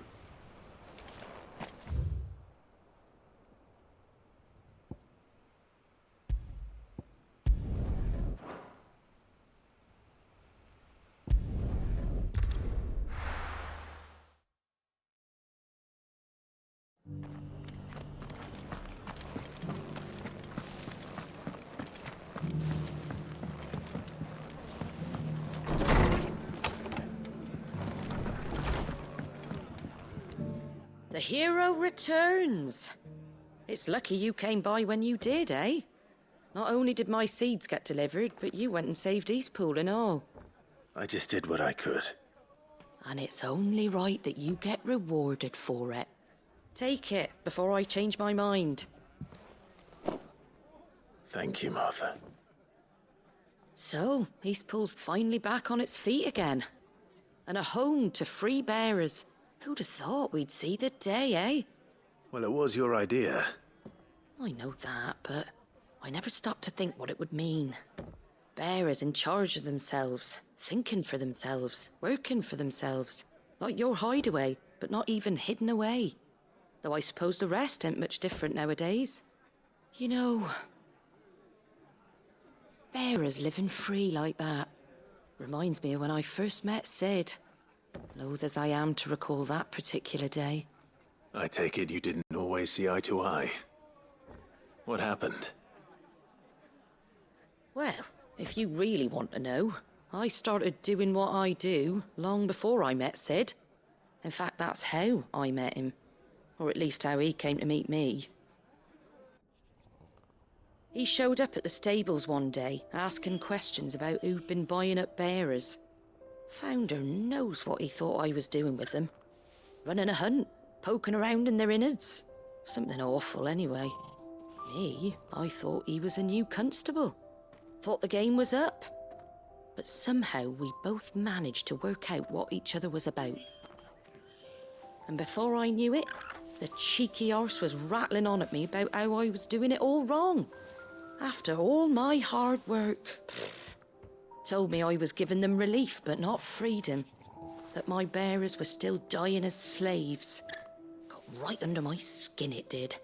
Told him if he didn't like it, he could bugger off and report me to the garrison. And do you know what he did? He smiled. And then he laughed. And then I did the same. We made a pact that day, that whenever one of us was in need, the other would always be there for him. And you were? Well, we both wanted the same thing. To make life better for bearers. Just like your dad. Do you know I was born right around the time Elwyn became Archduke? Growing up, I saw how he tried to change things. He certainly didn't lack for ambition, that one. Indeed. But the loftier one's ambitions, the harder they are to achieve. Which is why those of us who follow in their footsteps need to finish what people like Sid and my father started. Suppose you're right, aye. And if we don't manage it, there's always them who come after us.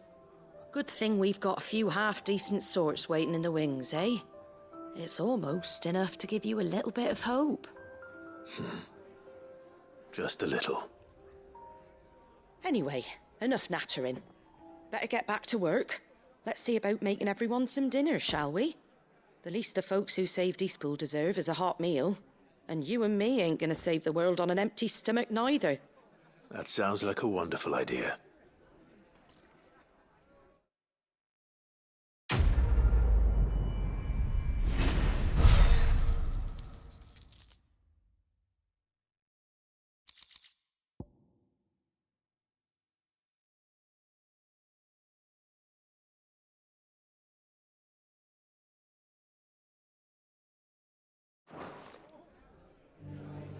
Don't worry, Clive. You went alone in this fight. Whenever you find yourself in need, be it of money, men, or a bowl of hot stew, the stable's door is always open. Are the bearers taking well to their new home, do you know? I sometimes worry how they'll manage without me to cook and clean for them.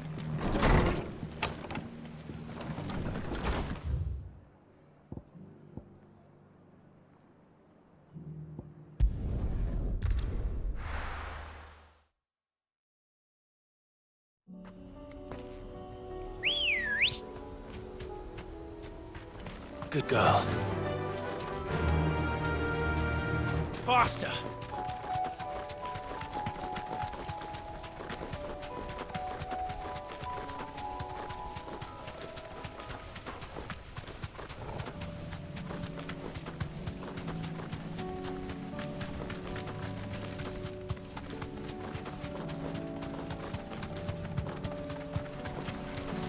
Damn it.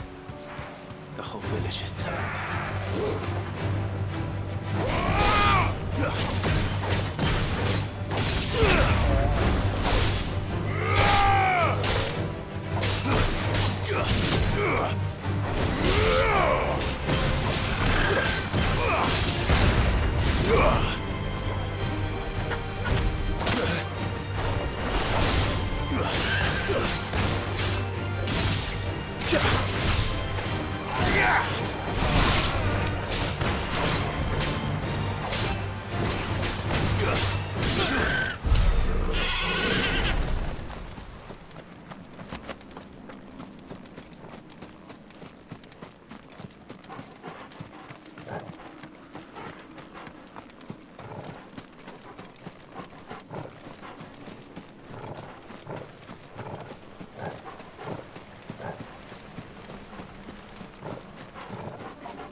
Fetch!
That's all of them. Owain can uncross his toes now.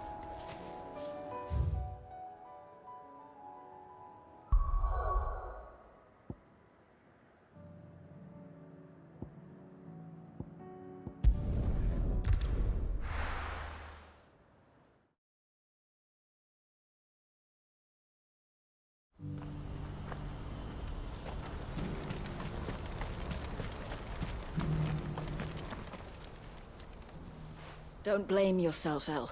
This is their fault, not yours. I know, but...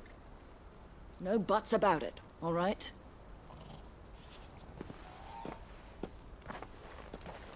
Is something wrong? Vonnie came to give me a message from our intermediary. The talks with the Republican army have fallen through. They've reached an agreement with the Silver Peak Consortium instead. Though prices have fallen of late, we deliberately offered above the going rate to try and deter other bidders. But the Consortium offered double what we did, and the army jumped at the chance. And you had no opportunity to make a counteroffer? None at all. And we were so close. Elle? What's happened? I saw Vonnie leaving. She didn't look happy. And with good reason.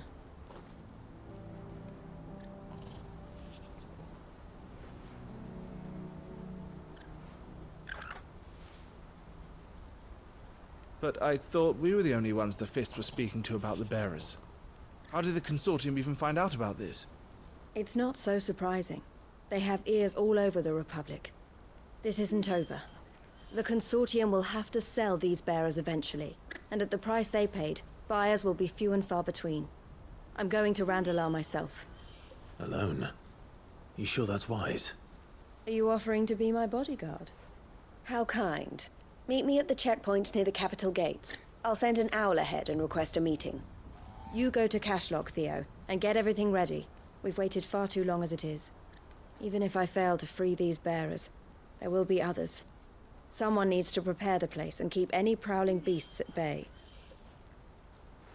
Oh, and that's me, is it?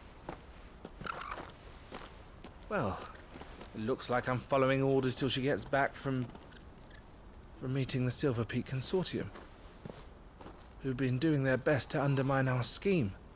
She'll never join them after this, surely. No, she said it herself. She still has plans for Cashlock, even if this one falls through. She means to stay with us, then. I can't say I'm not happy to hear it, but... is this what she really wants? You have to trust her. You're right. It's what she wants now. And if Elle's off fighting for the cause, I should do my part too. So I bid you farewell and safe travels, my friend. I'll gather my men and leave for Cashlock. We'll make sure the place is well stocked and defended. You go to Randala and see if you can stop my sister biting the Consortium's heads off. If she won't consider her prospects, someone has to. I'll do my best.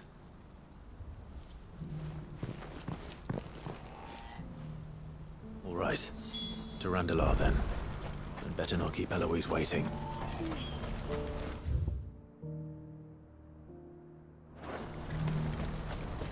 What's happened? Can't...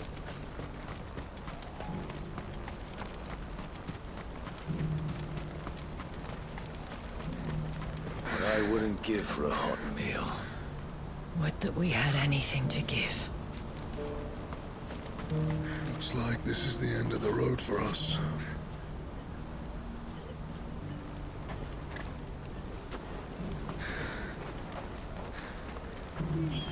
When are they gonna let us through? I don't know.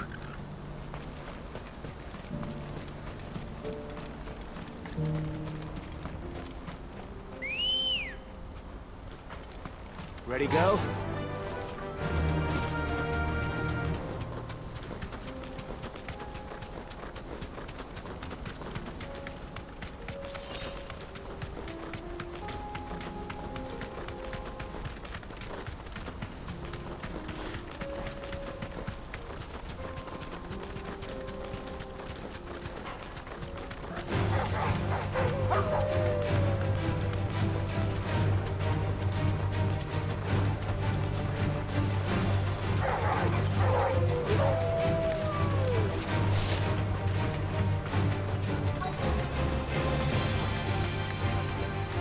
Thanks, girl.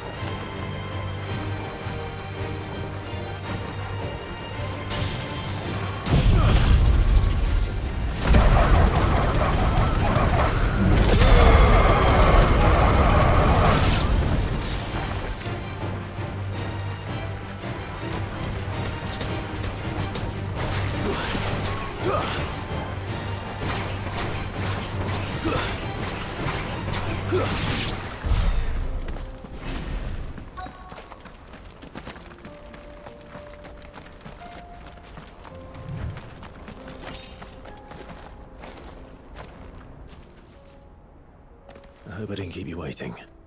Did you arrange to speak with the Consortium? Here they are now. You wish to consult with me? I did.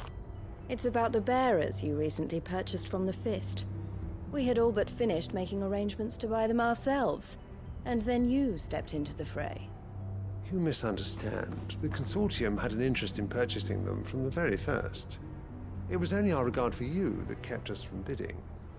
But your hesitancy in accepting our offer to you suggested that the regard was not mutual.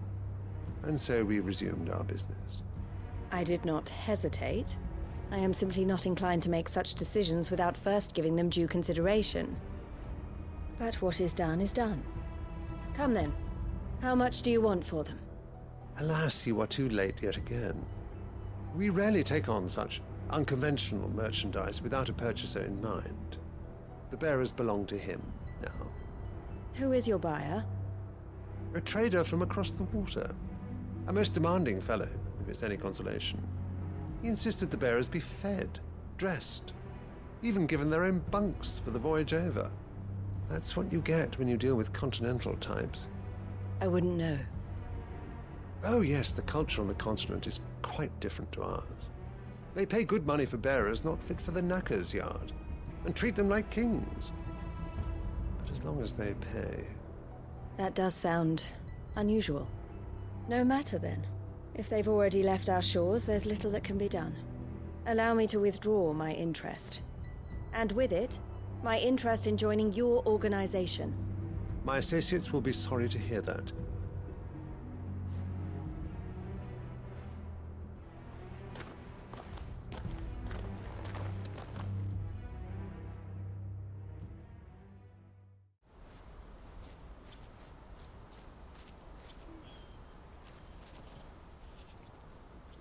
I'm sorry you weren't able to save them.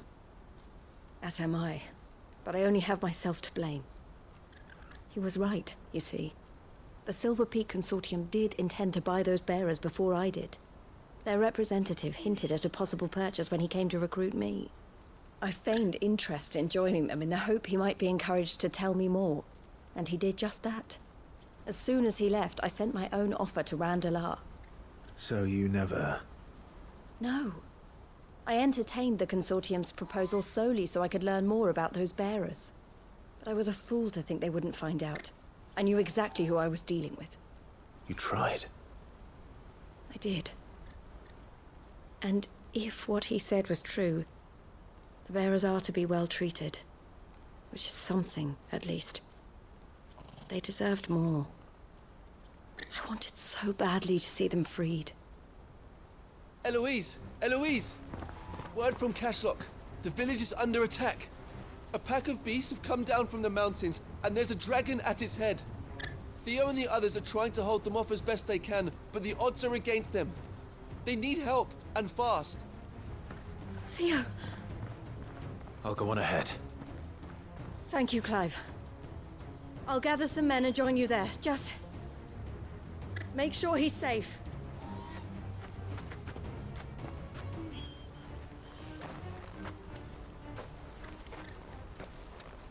Hold on, Theo.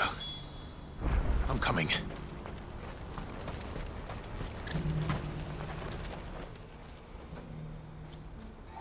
Well, this isn't at all foreboding.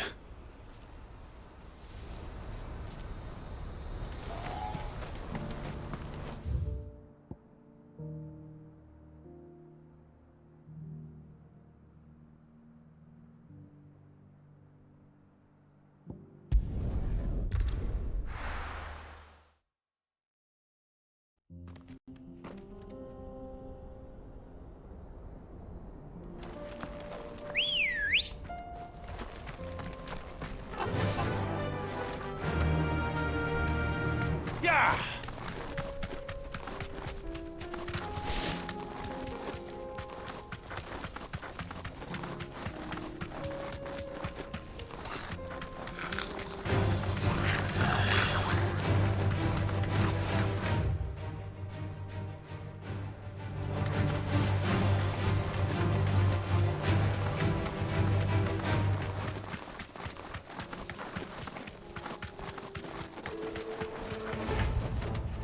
I can walk from here. What's the situation? All clear this end.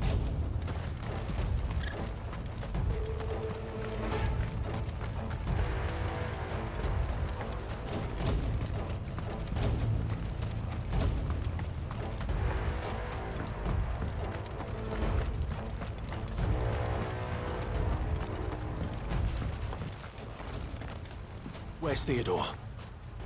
Upriver! He led the dragon that way to keep it from the village, but the whole area's flooded with ether. We just have to pray he makes it out in one piece. I can do better than that. Torgal, with me.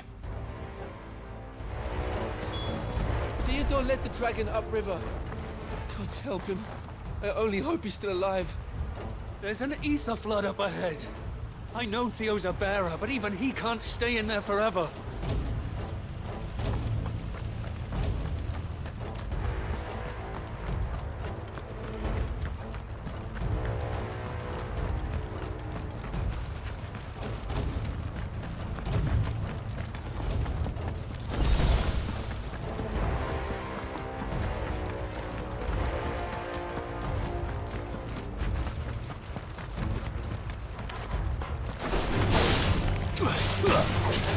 Ugh!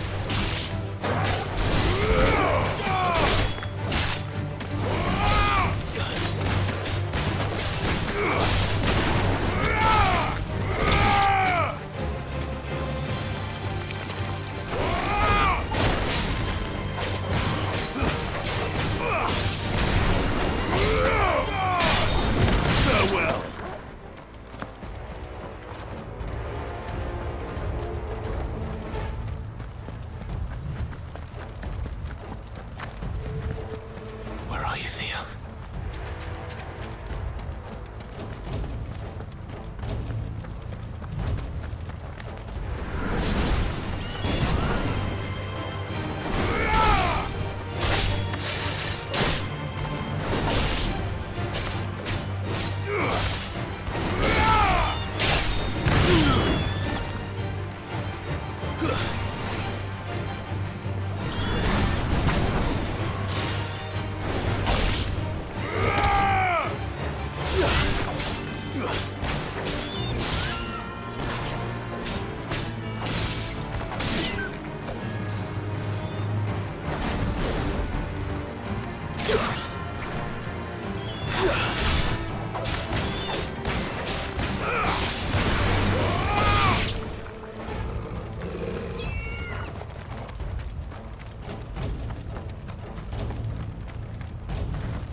Damn it. The earth is too thick.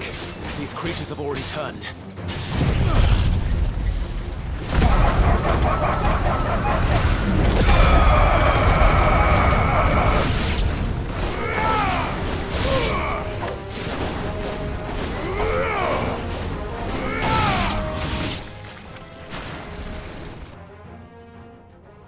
I can't waste any more time. I need to find Theodore before that dragon does.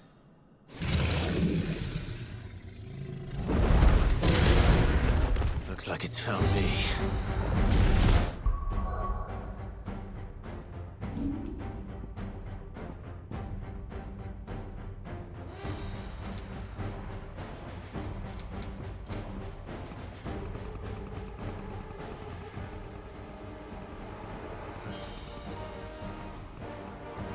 This thing's turned as well. This isn't going to be easy.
Clive.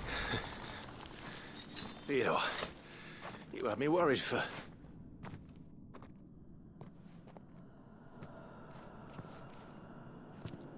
We have to get you out of here.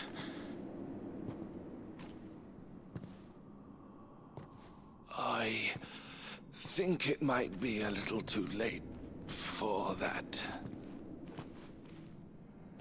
Bearer or no, there's only so much ether a man can take, and that Drake just wouldn't let me leave. You have my thanks, Sid, for finishing what I could not. For keeping Elle's dream. Theodore!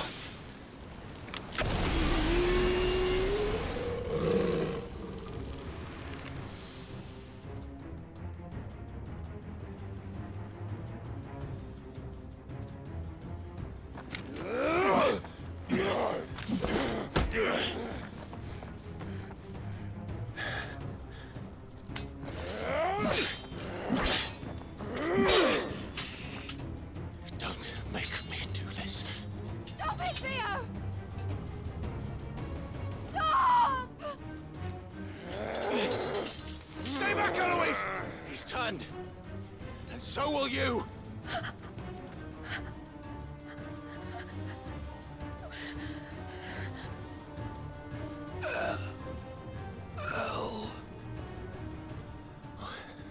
Theodore.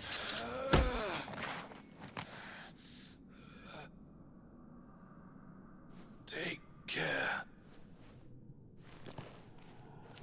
of my sister. Theodore, wait. Goodbye, Elle.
Thank you, Clive. I think I'll be all right now. That was true bravery he showed. Leading the dragon away from the village like that. His first instinct was always to protect people. To put others' well-being before his own. And now he's gone. Because I sent him to that place, against his will. It wasn't against his will. He was ready to do whatever it took to show you he could stand on his own. So that you would finally be free to live your own life. To live my own life. He never could come to terms with the choice I made. What exactly happened? You once told me Theo was the first bearer you ever helped.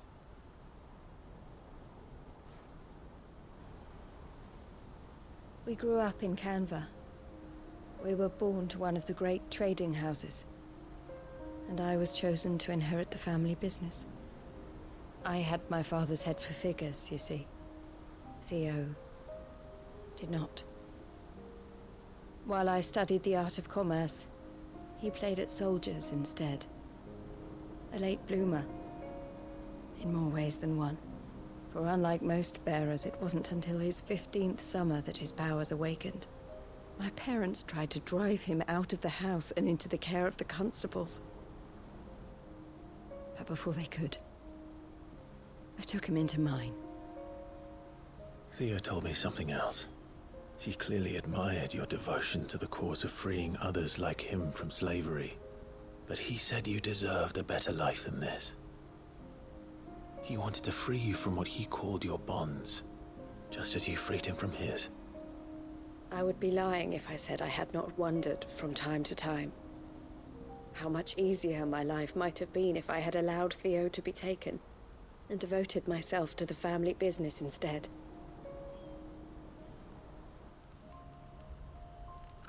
But I have never regretted the decision I made. Being with my brother meant more to me than tradition or reputation. I only had to look at him to remind myself of that night and the choice I made and the fact that I would make the same choice again in a heartbeat.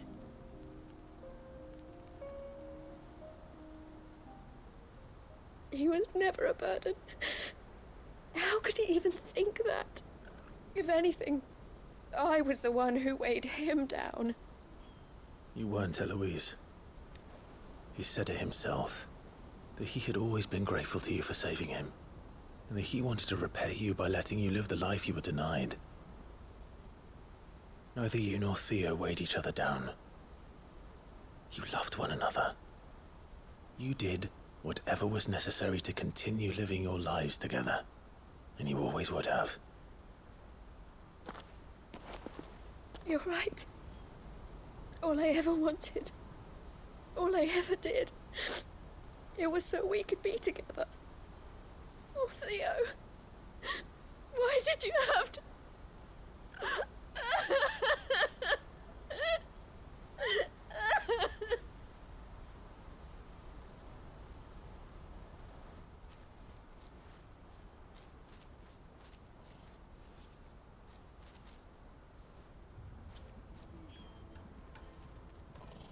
I know Theo wanted me to move on, but I'm staying here at the Crimson Caravans to continue our work.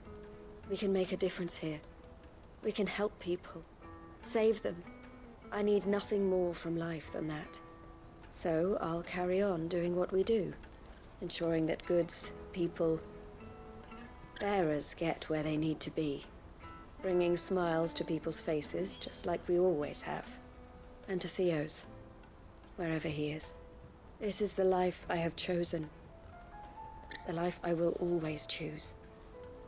I've made a choice of my own, to continue helping you however I can, whenever you need it. Thank you, Clive. Let's go on together then. For Theodore.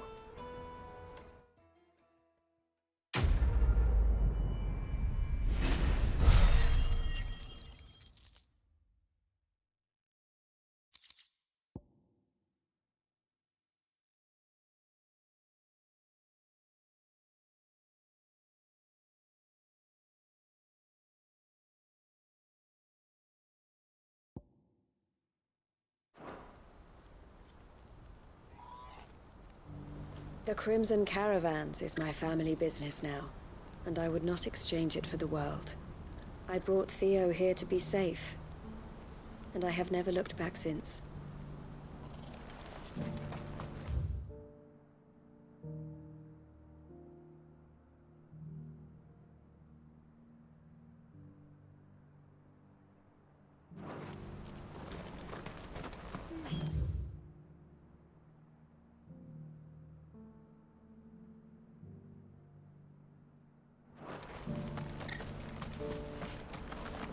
I've never seen Michelle cry before. Is Theo really gone then? He's never coming back. That's true, and we have to look after Michelle, just like Theo looked after us. Eloise isn't the type to give up. Maybe not, but she'll still need our support. We're all going to have to look out for each other now. Please, a piece of fruit.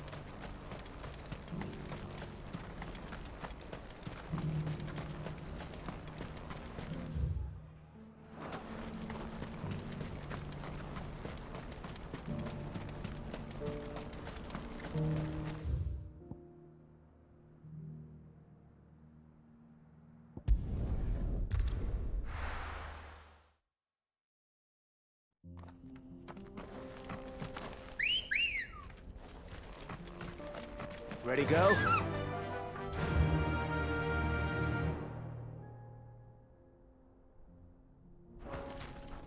Run like the wind.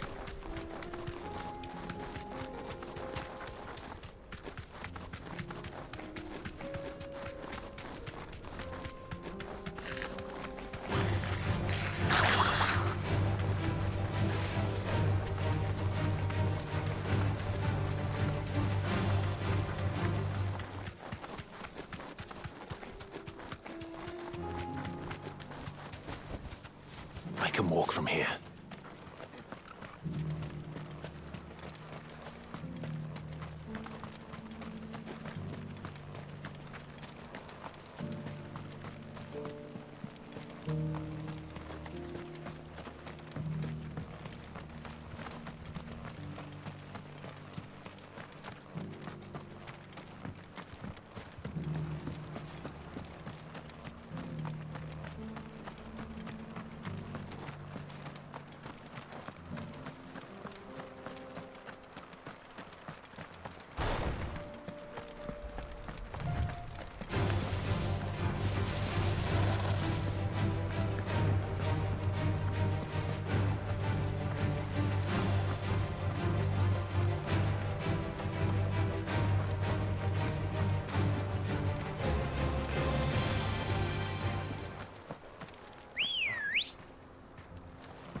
All right.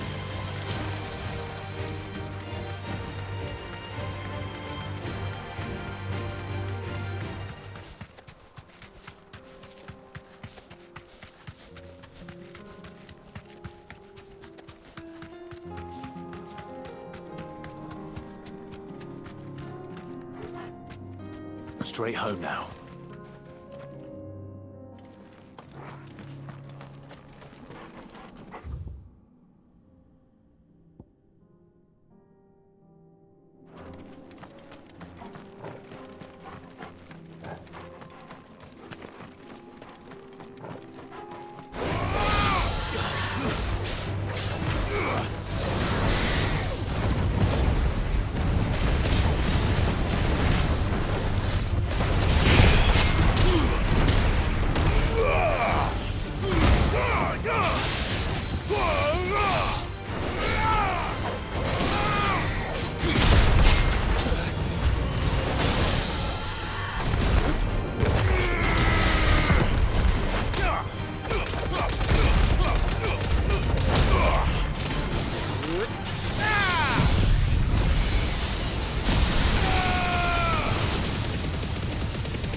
Come back.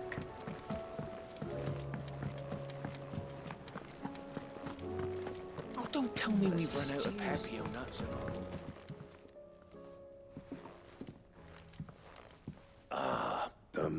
himself. We were just about to make a start on that sword I promised you. It's funny, but none of this would have been possible without your help. You remember Camille? We'll be using his leather work for the grip. The steel, meanwhile, will be tempered in a fire, burning the cinders you charmed out of old Zoltan here. And that whetstone from the Outer Isles, that'll be what gives the blade its edge. And the final flourish will be my talented colleagues' engraving. A team effort led by the greatest blacksmith alive. Now, save that talk till the thing's finished, yeah? Right. I'm ready if you are. To the bellows it is, then.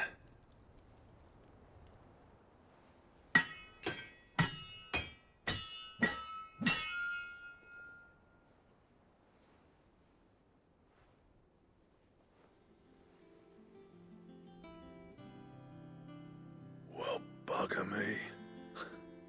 We actually did it.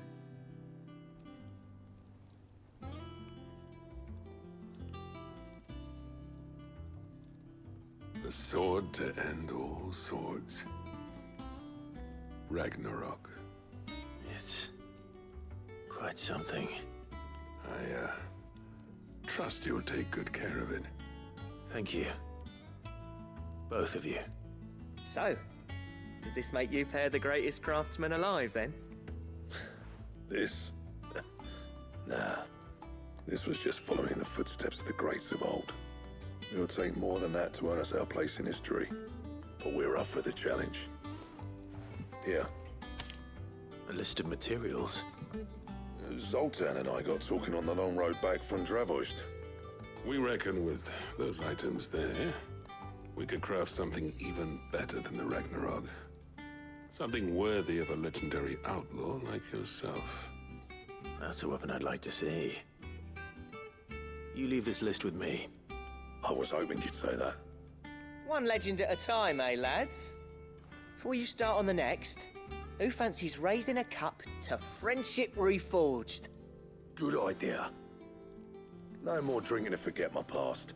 It's about time I had something to celebrate. Then tap the kegs! Vulcan's boys are on their way!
I never thought me and Zoltan would ever speak again, let alone work together. And if it hadn't been for you, we wouldn't. You've been a good friend to me, Clive. The best. Yeah.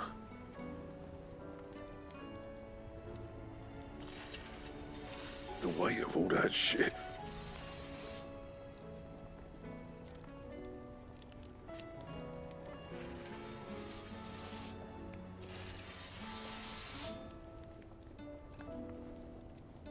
Clever girl, that one.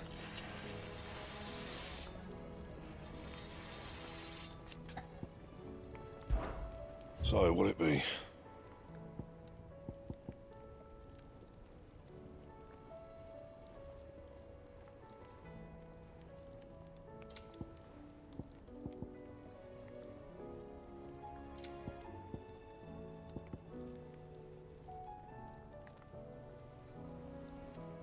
And? Oh, don't tell me we've run out of papio nuts and all.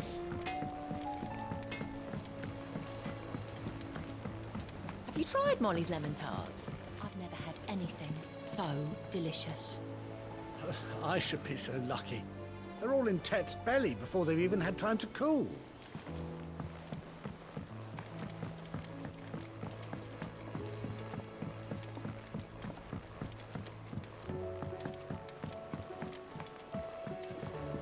Canva lost?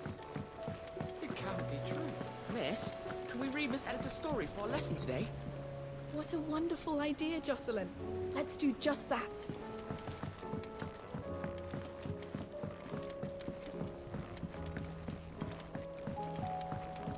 How was she? With Canva in the hands of Akashic, we need to find another port.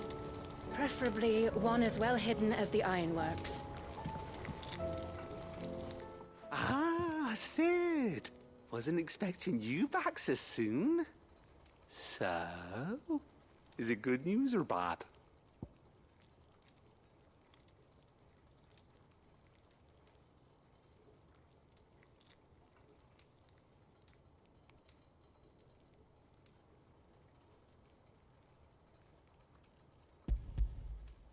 Good, thankfully. Here. Ah, that's brilliant! Thanks a blimmin' million! I'll fit 'em to the smelter right away!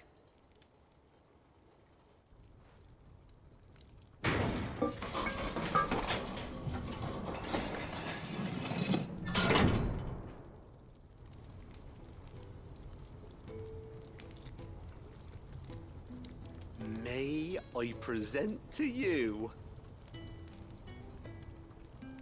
the Telemon Furnace! Ain't bad, is she? She's a beauty. You saved my bacon again, Sid, and I ain't about to let your good deed go unrewarded. It's fine, really.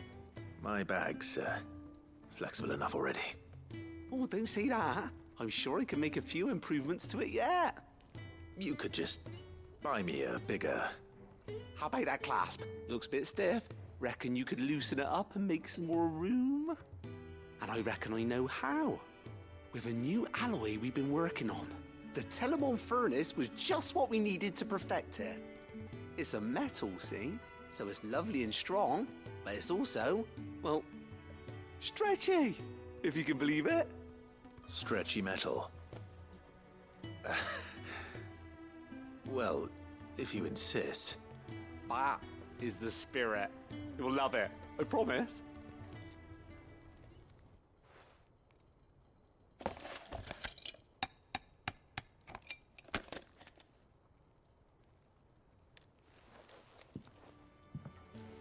So, what do you reckon? It's actually quite ingenious. Thank you, Owain. Shh, don't mention it. You earned it. And I wanted to get some practice in using that metal anyway. Reckon we'll have all kinds of uses for it around the hideaway. Can't think of any right now, but that's our job, innit?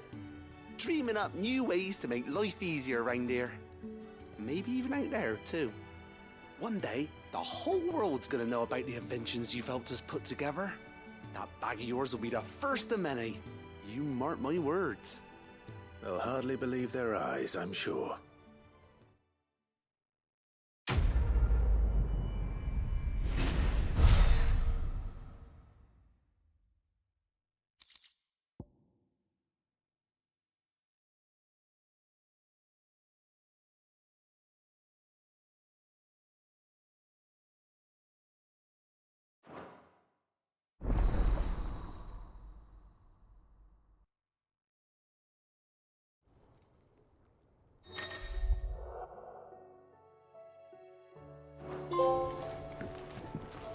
Right then, let's get back to work.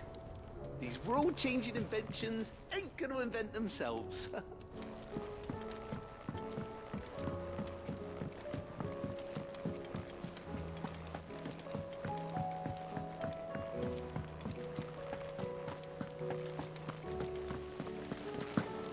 Then again, why settle for low-born chaff when we've honest-to-goodness royalty right here beneath our roof.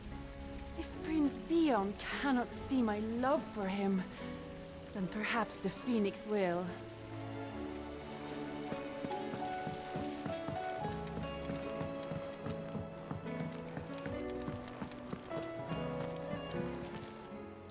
How may I help you today, Clive? Your benefactors are a generous lot.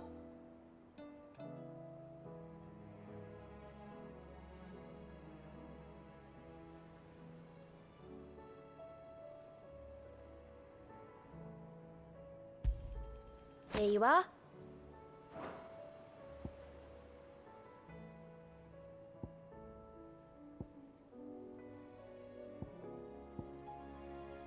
Best of luck out there, Sid. You need anything, you just ask. We might not have your uncle's resources, but resourcefulness we've got in spades. Back again? What is it that you wish to learn?